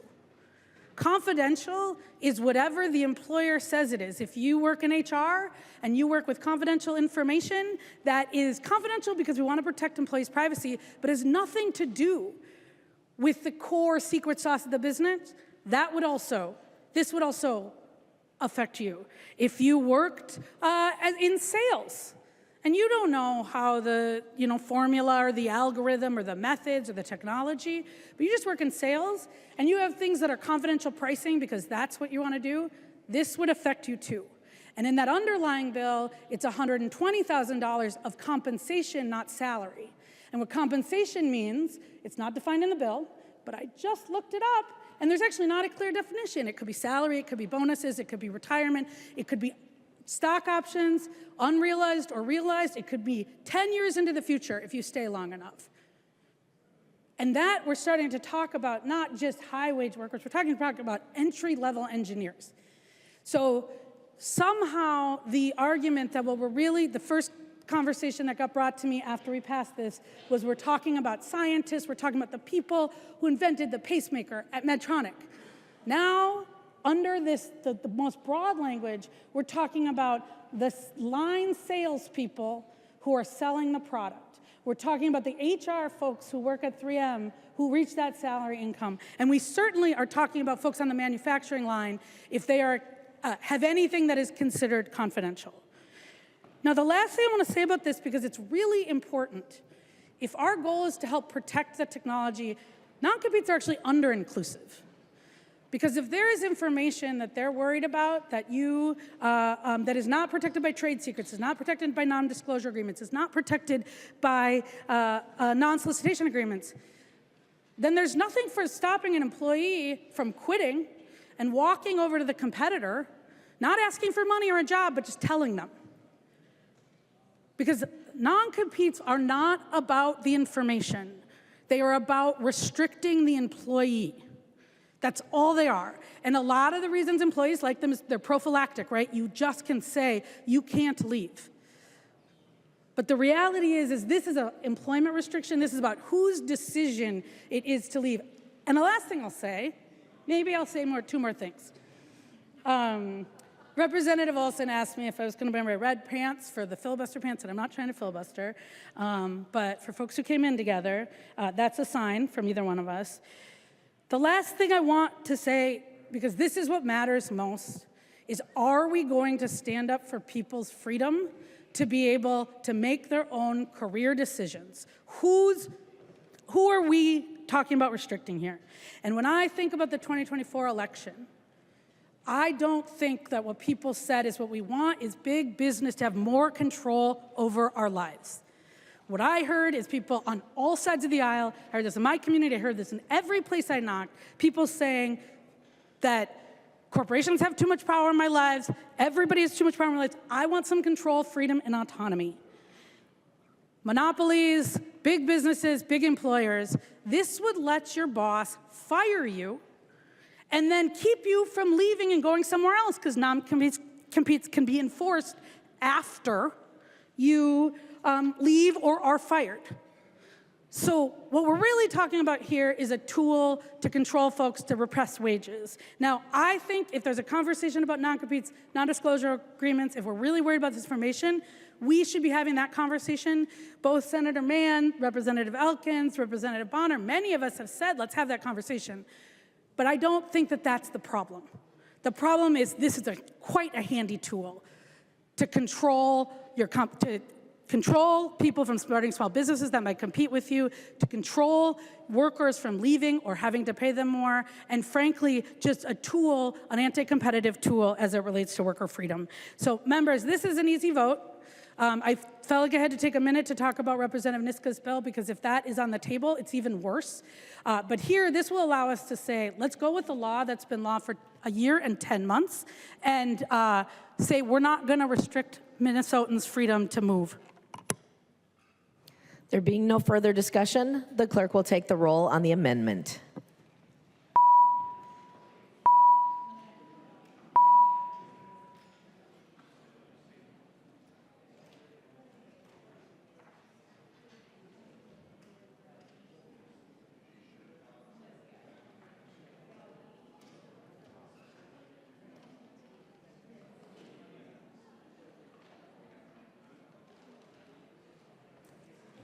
The clerk will close the roll.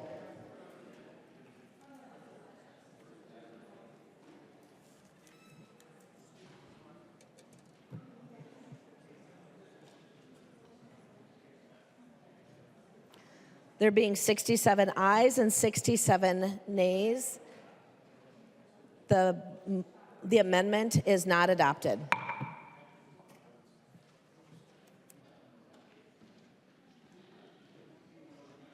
There are no further amendments at the desk. The clerk will give the bill a third reading. Third reading, Senate File Number 1832, as amended. Third reading. Discussion to the bill as amended. I recognize a member from Dakota, Representative Berg. Thank you, Madam Speaker. And thank you to both of the chairs and co-chairs for all your hard work to put this bill together.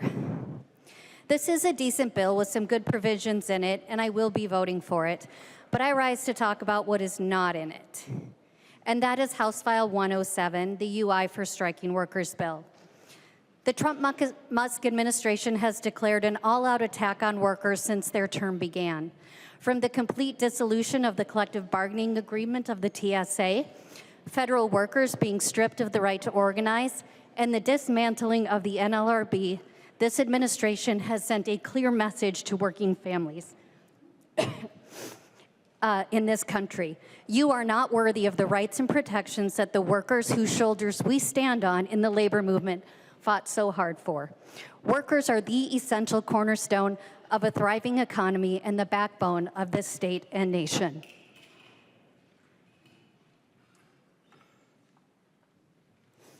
As a proud rank-and-file dues-paying union member, I know that having a union provides me with a strong voice in the workplace. Unions set the standard for all workers when they negotiate fair wages and benefits and workplace safety standards. Yet the power imbalance between the bosses and workers continues to thrive, most affecting low-wage workers who would struggle the hardest to provide for their families if they were to strike when employers refuse to bargain in good faith. A strike is always the last resort for workers. House File 107 would have been nation-leading legislation that would grant striking workers the same access to their unemployment benefits as any other worker, and would have allowed workers to get paid UI benefits in the second week, which is 1 week sooner than established legislation in other states.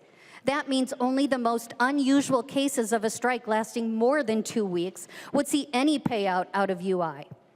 And UI only provides partial wage replacement to merely soften the risk to workers' families, and was estimated to cost the UI Trust Fund just 0.3%, which would be replenished through the UI premium process, most affecting employers who will see higher experience rating from forcing their workers out on strikes over unfair labor practices. 0.3% isn't out of line. We had the opportunity to set the example on how we take care of our workers when they need it the most. Instead, on a party line vote with Democrats voting yes in committee and Republicans voting no, we showed our workers who has their backs, and most importantly, who doesn't. Minnesota is a labor state, from the mines on the Iron Range to the meatpacking plants in Worthington, the refineries in the metro to our schools, hospitals, grocery stores, nursing homes, from PCAs to security guards. Workers live and provide invaluable services in every one of our districts.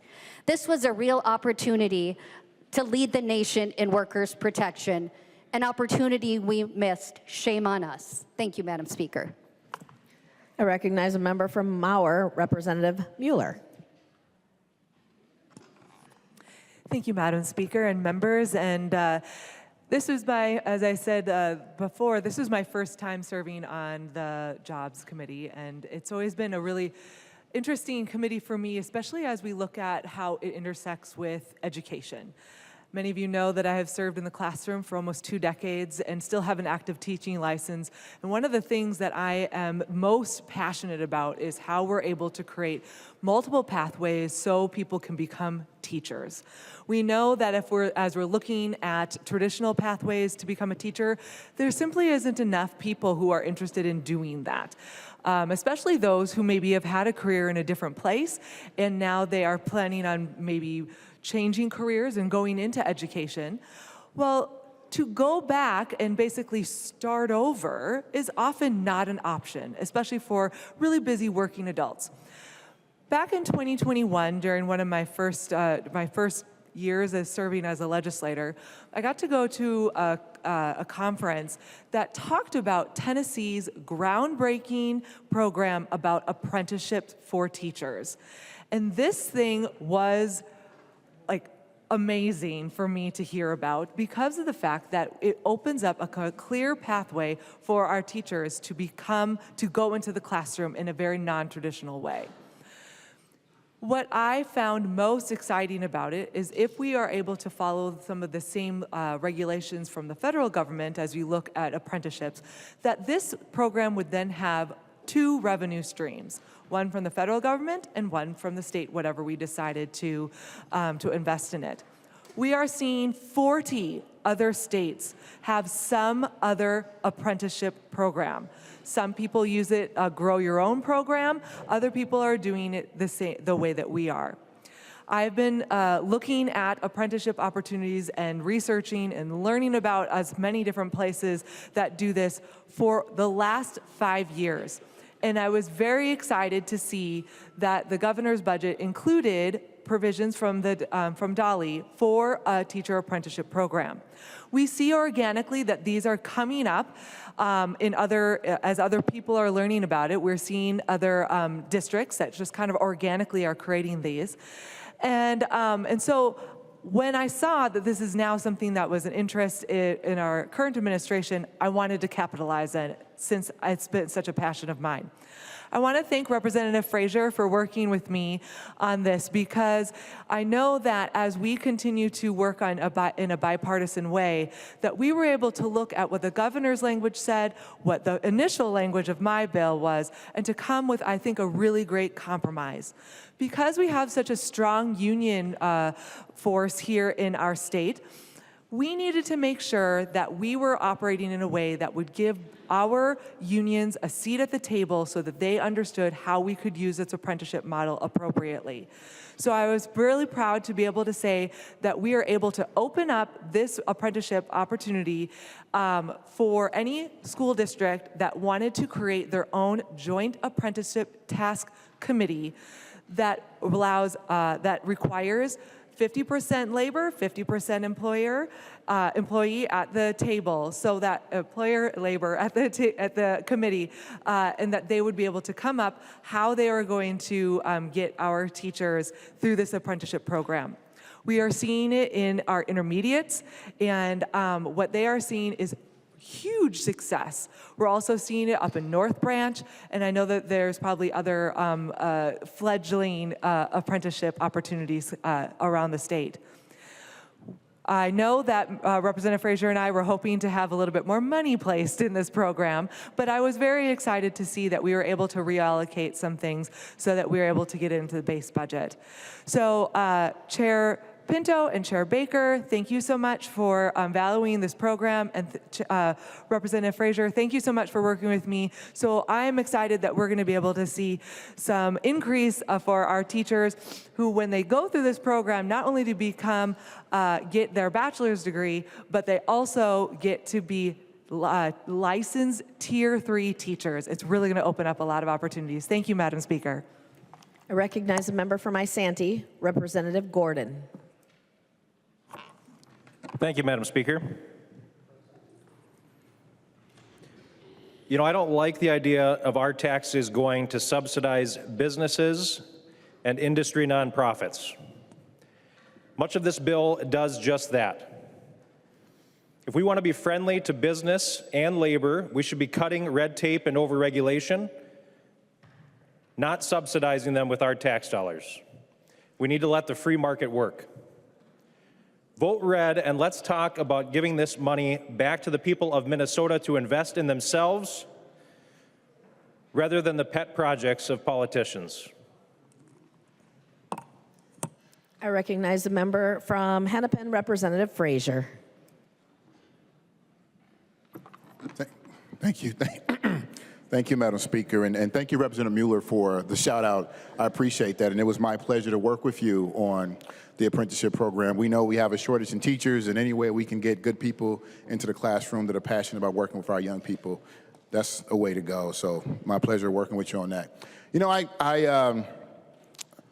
I wasn't going to say much about this, but Representative Gordon's statements made me think about this a little bit, because this bill, the one thing I don't like about the bill is that it does not have appropriations going to provide resources for some of the organizations that are nonprofits, in a sense, that have really been focused in spaces that our agencies are not well equipped to have the capacity to work in. Organizations such as Big Brothers and Big Sisters, mentoring programs. And I talk about that because I often tell people that I would not be standing here today as a legislator or someone that went to higher ed or someone that went to law schools or practicing attorney. I would not be here if we didn't have organizations like that in the community that I grew up in that provided those type of programs for me, before school, after school.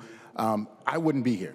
Cedric wouldn't exist in this perspective. So I do think we should think about that when we talk about subsidizing businesses. What we're actually doing is investing in community and investing in individuals that can make a difference in their communities and be leaders in their communities and can give back to their communities in a positive way. So I just caution the language that we use when we have these conversations. I also want to say thank you, Representative Pinto and then Co-Chair Pinto and Co-Chair Baker for putting the resources back in for the Film Board for Explore Minnesota. I think that's going to have huge dividends in payback and return on investments for the state of Minnesota. I spoke about it in the committee, so I won't repeat it, but thank you for doing that. Overall, I'm looking forward to the conversation when we get into negotiations with the Senate to see how we can even add more and make this bill better. So I'll leave it at that, but I'm voting green because of that. Thank you. I recognize a member from Morrison, Representative Schultz. Thank you, Madam Speaker, and I love kind of following the last two because I find myself in the middle of the two of the folks here on the floor. And I'm rising today, Madam Speaker, to speak in support of this as a strong conservative because this bill cuts spending. This bill cuts spending in this biennium, it cuts spending in the next biennium, and if we know anything, with a $6 billion budget deficit, we need to turn this ship around. And this is one bill that gets us moving in that direction. So Representative Gordon, I have great respect for you, and this bill helps achieve some key and marquee things. But before I go into a little bit more about what this bill does, I also want to thank the members of the committee and especially Chair Baker for the way that he led this session, and Chair Pinto, appreciate you as well. But I just have to say, in this committee, it's about bringing balance. Balance between industry, balance between business, and those who work, the people of Minnesota who work, our workers across this state. So we don't need to pit one group of people against another group of people, but we need to work together. And I feel that the contents of this bill help meet that mark. There are positive things that we can all point to in this bill that show the balance of this legislature. While we are cutting spending, we're also making significant headway to ensure that we're keeping some of our most major employers in Minnesota. We're making progress on ensuring that we don't see additional hundreds of millions of dollars of fraud. We're making progress by the protections that we're placing and putting into law. That's what we're doing with this bill. Is it everything that I ever hoped it would be? Of course not.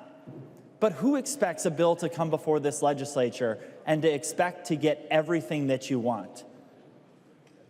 As a conservative, I'm excited to bend the curve on state spending, excited to see competitive grants brought about, as a member of the fraud committee as well, to see us take a position of saying that we're not going to name organizations that are going to receive these dollars. I think that that's the right way for us to go.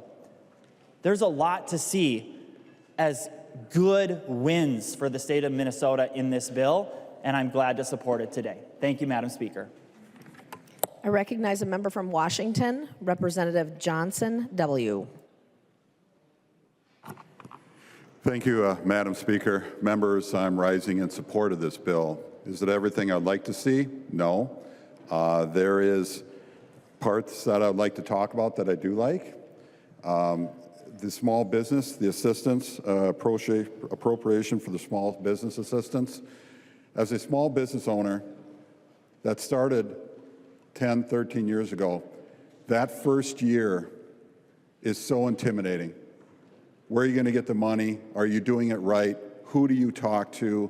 So many things, especially if you go from being in the trades, maybe going out there and doing something else and then starting up in a business. Programs like this are helping that first year, second year person, and was really important around COVID when we were doing it in Washington County, and we started it with the CDA, is who do you talk to get the money? Once you get the money, what do you do with the money? How do you address the ever increasing regulations, mandates, expectations to succeed? And that's what I like about this, which I think should have more money because it can do a lot more work, because there's provable work behind it, is to get those small business owners an opportunity to talk to successful people without having to belong to a big organization or talking to somebody that doesn't really get what you have, but people who have been out there doing it.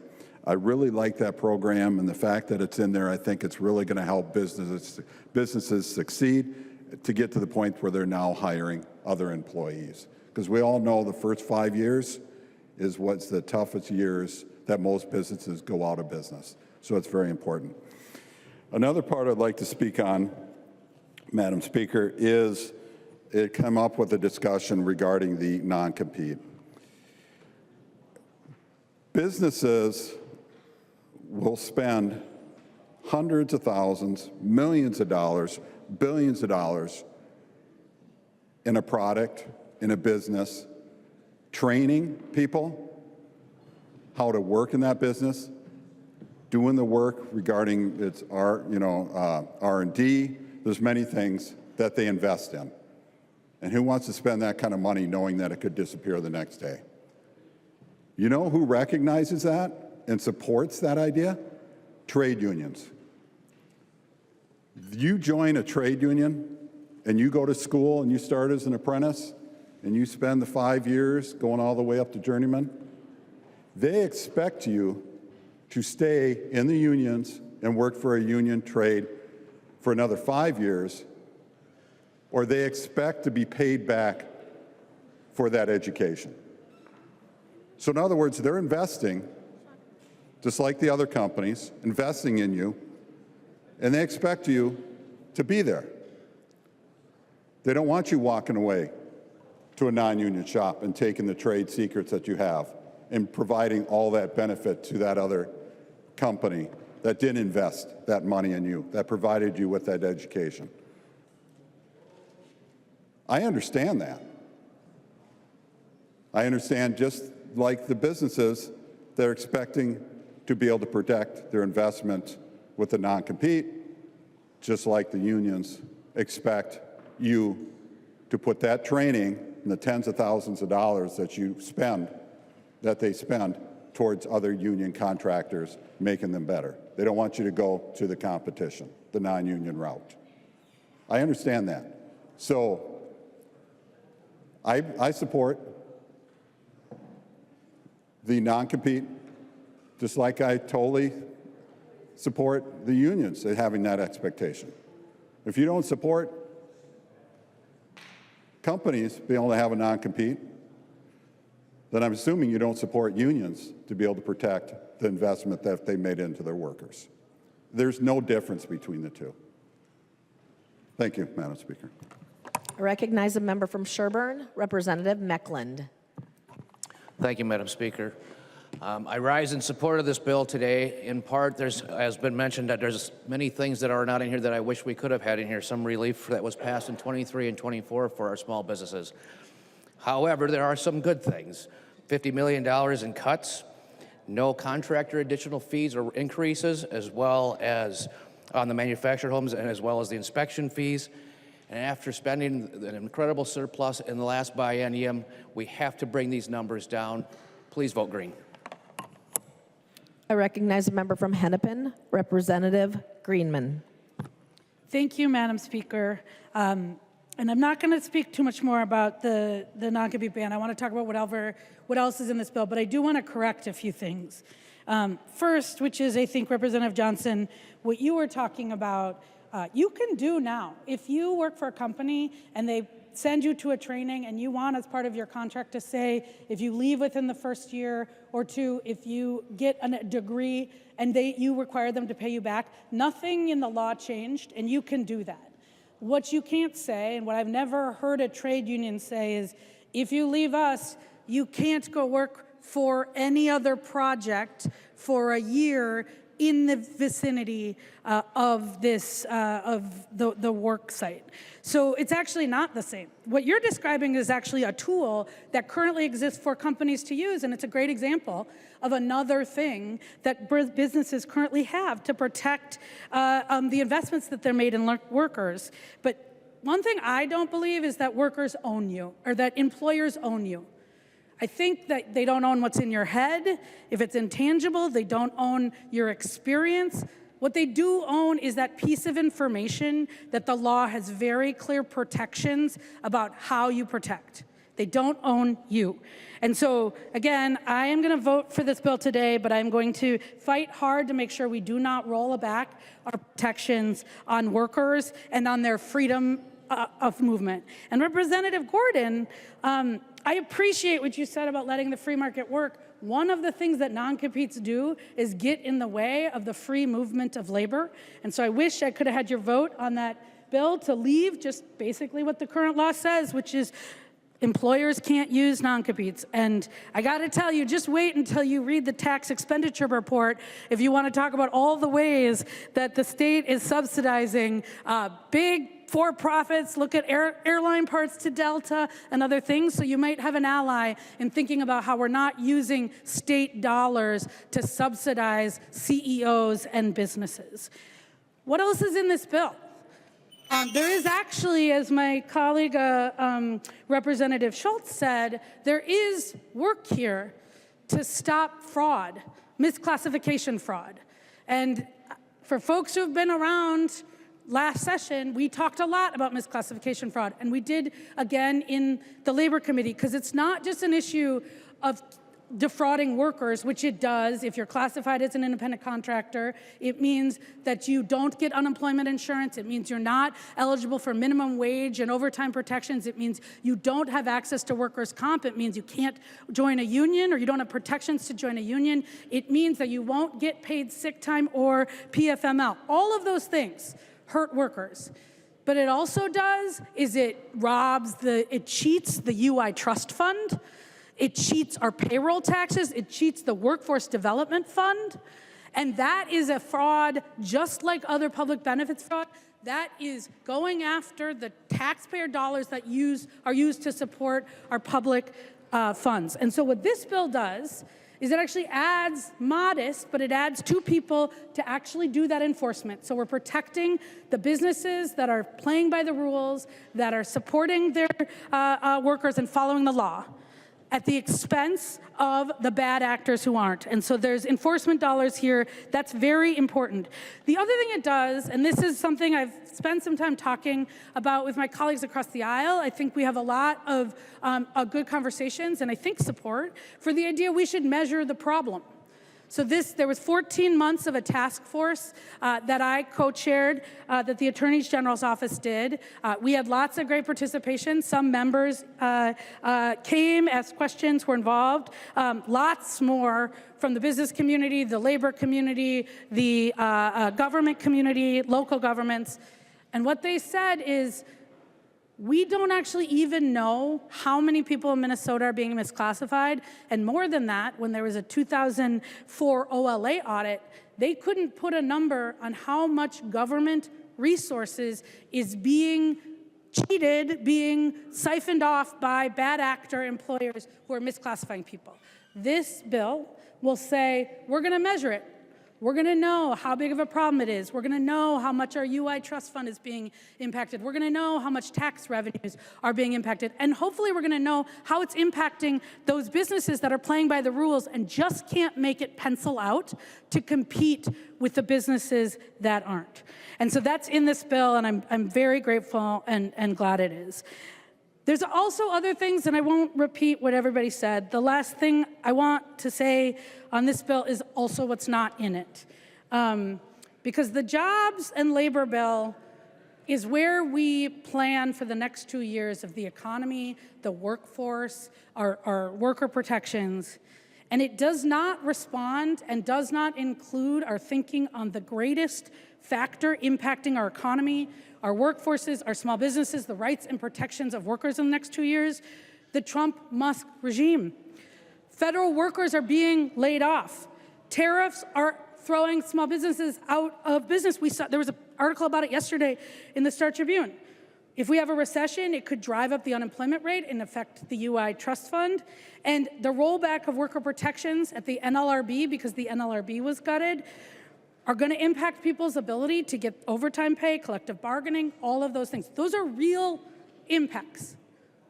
And our bill, because we did not have a single hearing on what that could look like, what the impact, we're passing a 2-year budget right now, assuming that things are just going to stay the same when we have seen the last 100 and some days that is just not true. And whether you like what's happening, whether you don't like what's happening, it is happening. And so the thing I will say is, as we move forward, I think that our side of the aisle has been really clear. We were clear in committee. We talked about it in committee. We have been clear in these conversations that we actually need to plan to ensure that we are prepared for the next 2 years for the workforce, because Minnesota workers can't rely on who knows what tomorrow will bring. Minnesota workers need us to be thinking about their jobs, need us to be thinking about the workforce, need us to be thinking about the benefits that they rely on if they get laid off, the unemployment trust fund. So with that, I hope that this is the beginning of that conversation, that in the next 10 days, we can ensure that our biennial budget actually plans for the future and those impacts, because members, we owe it to Minnesotans, we owe it to the small businesses, the big businesses, to everybody in our community to do that. So with that, members, I am going to vote yes and look forward to the continued work. I recognize a member from Candy, Ohio, Representative Baker. Thank you, members, for this very good discussion as we sort of wind down such an important area of labor and workforce. I first of all just want to say to my friend, my co-chair, Dave Pinto, he has always taken my calls. I don't care what time of the day it is. We kept him up late trying to make the deal happen. Just thank you, Representative Pinto. I hope we can continue to work this way in a very collaborative manner. So, also, I just want to say thanks to our staff that has been with us the whole time. Dave Sullivan, Travis, Carl, the CLA, Carl, thank you so much for that. He has been amazing as well, again, with our CLA. Annie is back in the office, I think. Again, Indy and Spencer. The nonpartisan, Ashley, you're not going to hide behind the pillar for me. Ashley over there, and also Anna. You guys always make the complicated stuff seem simple. And I know that what we are doing is very important, so I just want to say that first. Again, a lot of things have been said about our bill, things that are in the bill and also things that are not in the bill. I want to thank the good conversation about the non-compete area. That is something that we're going to continue to work on and must work on in order for Minnesota to be competitive. I'm happy that we were able to shrink the size of government with our bill, with our work in the agencies to cut $50 million in each of the next 2 bienniums. That was important for us to do. And I think we did it in a smart manner that isn't going to put undue harm on workers and also our agencies to still be able to perform the work that they actually need to do. I'm glad that we had a good conversation with Explore Minnesota to make sure that we could rethink closing of the office of the film board. That was an important thing we got right, so when we go into conference, we have better things to talk about. What I wanted to kind of focus on as I close up my work today is when we sit here in a 67-67 House, we have to really get serious about what is next. What is next that we can accept, and what is next that we have to understand we have to get done before this session officially ends. And what's not in this bill was what everybody else is asking me here and also at home is, well, what about earned sick and safe, and what about paid family medical leave? So it's a big item. those are two very large discussion points. And I know that Speaker Emeritus Hortman and Speaker Demuth are talking about this a lot right now, as well as the senators that are involved in this and the governor. I want to ask that not only this weekend do our leaders catch fish, but they also work hard on catching deals and work on what we need to do to do the right thing here in Minnesota. Because the DFL brought us an important benefit to Minnesota last 2 years. Paid family medical leave is here. It's coming to Minnesota, and it will do a lot of good things for families. Now, it's being done in a way that I think I would have suggested, and I have suggested we do it much differently, but it's here. And I look forward to the conversations with leaders that can help us get serious about revising it in a way that still delivers what you wanted it to do, what we all wanted it to do. But this is still, as it rolls out today, it's a $1.7 billion tax that starts in 2026. We have ideas that will work better. If you notice the work on the other body, there is bipartisan efforts to change those with Earned Sick and Safe, passed off the Senate floor. There is a bill written by a DFL senator that did not get, I don't think, a hearing, but they are seeing the need to have conversations about these two very important workforce mandates. So I appreciate members, I don't care if you're in the House or the Senate, if you're willing to stand up and say, yes, we can have a conversation about this, because right now, I've had a lot of conversations with my friends across the aisle about this. They really do want to do some things, but right now they're a little bit leery of really kind of reaching over and doing some things.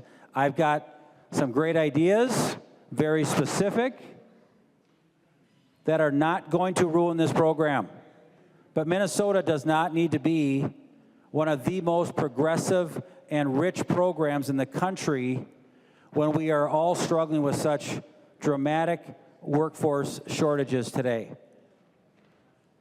Also, in our committee earlier this year, we heard a lot from our schools and we heard a lot from our counties, in that when these large programs come rolling out, it's really going to do a number on their finances. So did you know, members, and this is just something to take back with you, because when members leave the floor today, we head home, I hope you enjoy family time and time with your mom or your other loved ones if you have the ability to do that, and if you're lucky to be able to do that. Just know that I'm asking you to make a few calls to your superintendents, your county administrators, and understand what's coming to them. Because if you don't, and if you haven't heard from them, you need to do this, because we only have 10 days left. And we got to figure this out, because it's your responsibility as their elected official to get this right. The governments have been working hard with collective bargaining agreements over the last decades, several decades.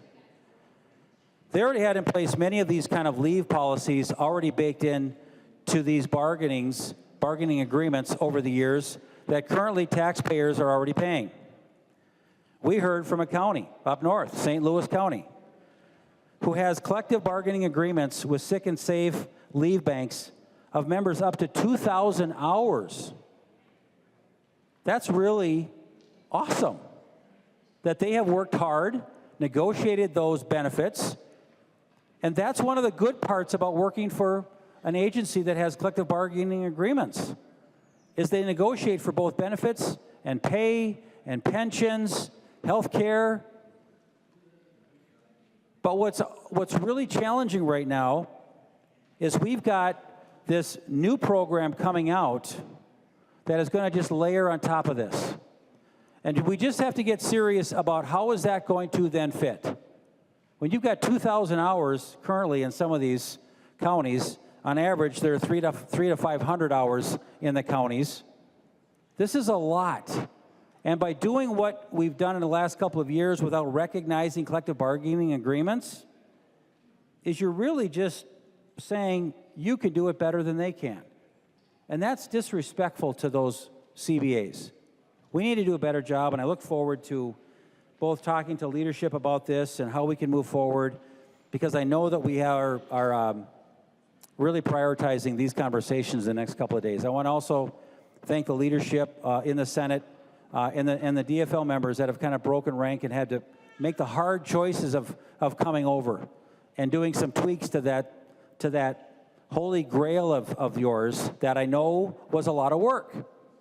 And I'm grateful that we can work on this together. And I hold my hand out to say I'm willing to work with you on what we can agree on, but we've got to do a better job before we leave the session to make sure our small businesses are heard. Our benefit set is what we can afford to do. Our family definition is just tweaked just right. And the cap and the expense of this tax rate is important. So again, I ask the governor, I ask our leaders to please have great conversations this weekend, and this is an important thing to do. So again, a lot has been said about the bill. I really appreciate the green votes today on the labor workforce bill. We've had a lot of great members working on the committee, so thank you all for that. And again, I look forward to further conversations, and I look forward to taking this on to the conference committee. So please vote green on the bill. Thank you. I recognize a member from Ramsey, the author, Representative Pinto. Thank you, Madam Speaker. Thank you, members, for the discussion. Thank you very much to my friend and colleague, Chair Baker, for his partnership. I think that we've figured out a way to agree and disagree as appropriate, and when we disagree, we do so agreeably. So I appreciated that. I'm grateful to the staff. Chair Baker had named most of the folks. I wanted to rename Anna Shalene and Ashley Young, our nonpartisan staffers, and also reference Riley Jones, our page. I know that Chair Baker is grateful to Riley as well. Members, we've got a fair way to go on the bill. There are significant cuts. Those are referenced, and I know there's some frustration from some folks, I guess some happiness from others. We've got a lot to go on that, but recognizing that there have been a number of investments that have been made in the bill as well. Many of those have been referenced. And grateful to Representatives Mueller and Bakeberg. They've got some provisions in here, Representative Lee and Zalesnikar, Vice Chair Greenman. And members, this was referenced earlier about the grant structure. There's work to be done. I maybe would disagree with my friend Representative Schultz. I think may have been referencing those provisions that I'm not concerned so much about the conduct of folks who've been doing phenomenal work for us, nonprofits and others. I want to make sure that we have a proper process in our legislature, and this is why I want to advance competitive grants. Vice Chair Greenman referenced that a lot of the anti-fraud work in here relates to enforcing our misclassification laws so that those employers who are classifying their workers properly, we want to make sure to protect them and go after those who are not, to protect workers, employers, and public funding as well. Members, there was the reference to the non-compete provision. I just want to make sure that we're clear. If I can ask, Madam, if you don't mind. Thank you, Madam Speaker. I understand that there is interest from some of my colleagues to go further on the non-compete exemptions that are here. I want to make sure that folks saw the article Representative Greenman distributed. The banning non-competes is in fact good for innovation. I understand individual companies may have concerns. There have been no signs of problems in the provision that in the law that we passed. Multiple companies have expanded, Solventum and Phillips being a couple of late. This has not been a concern, and I want to make sure we're clear that, yes, in a 67-67 tie, there are compromises to be made. The exemptions made to non-competes that went as far as what's in this bill, that's an example of that kind of compromise. I will say that my colleagues and I have great concerns about that on behalf of the innovation economy here in Minnesota. We'd like to have an economy like in Silicon Valley, an innovation like there where they don't have non-competes. Our law has been very successful. This bill contains some exemptions because that was part of the negotiation. That's how things work. And then finally, members, if you'll forgive me with this, my mind has been on a lot the last 24 hours on Pope Leo. Chair Baker and I share a faith. I got a big thumbs up from him. We're very excited about the new American Pope, a couple of folks as well. Pope Leo is named after Pope Leo XIII. Pope Leo XIII was the Pope of the workers. Pope Leo the XIII had an encyclical that talked about the need for fair wages and dignified working conditions, safe working conditions. I will say also Pope Leo XIII talked about the importance of property rights and free enterprise as well, recognizing that in that method, that system, that is how we all do better, in fact. And Pope Leo XIV, in his homily, first homily yesterday, talked about, in first remarks, talked about the dignity of everyone, that everybody is included.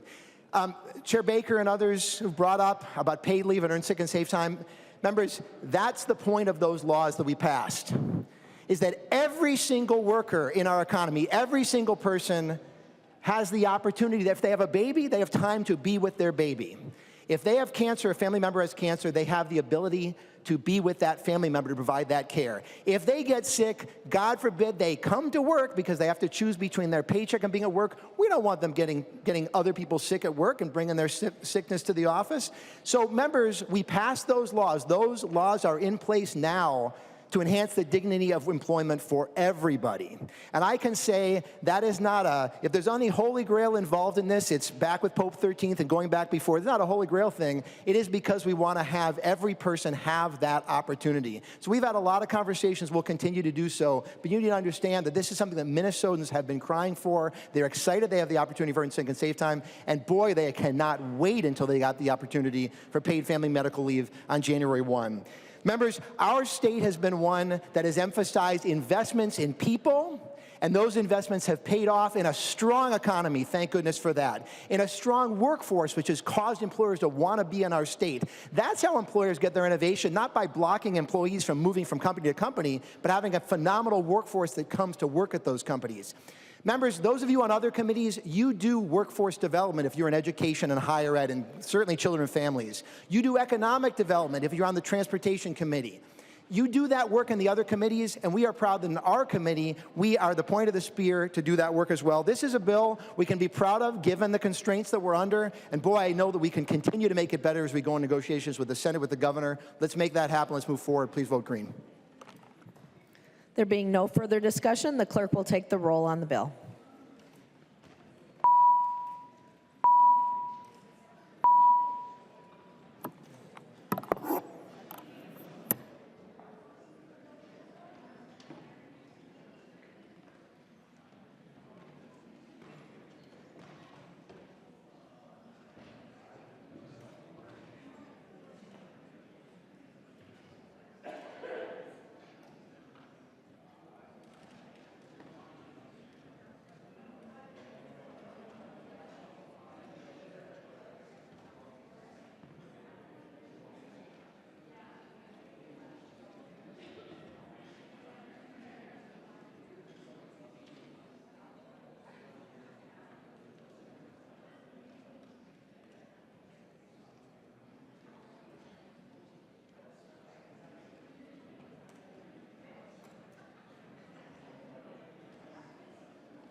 The clerk will close the roll.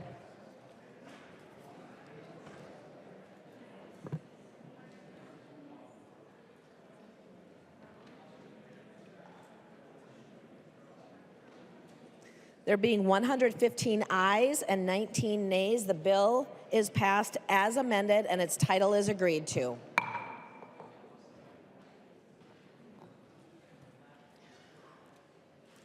Motions and resolutions. There are copies of the non-controversial motions at the House desk and online. If there is no objection, we will take action on these motions first. Hearing no objection, the motions prevail. Announcements.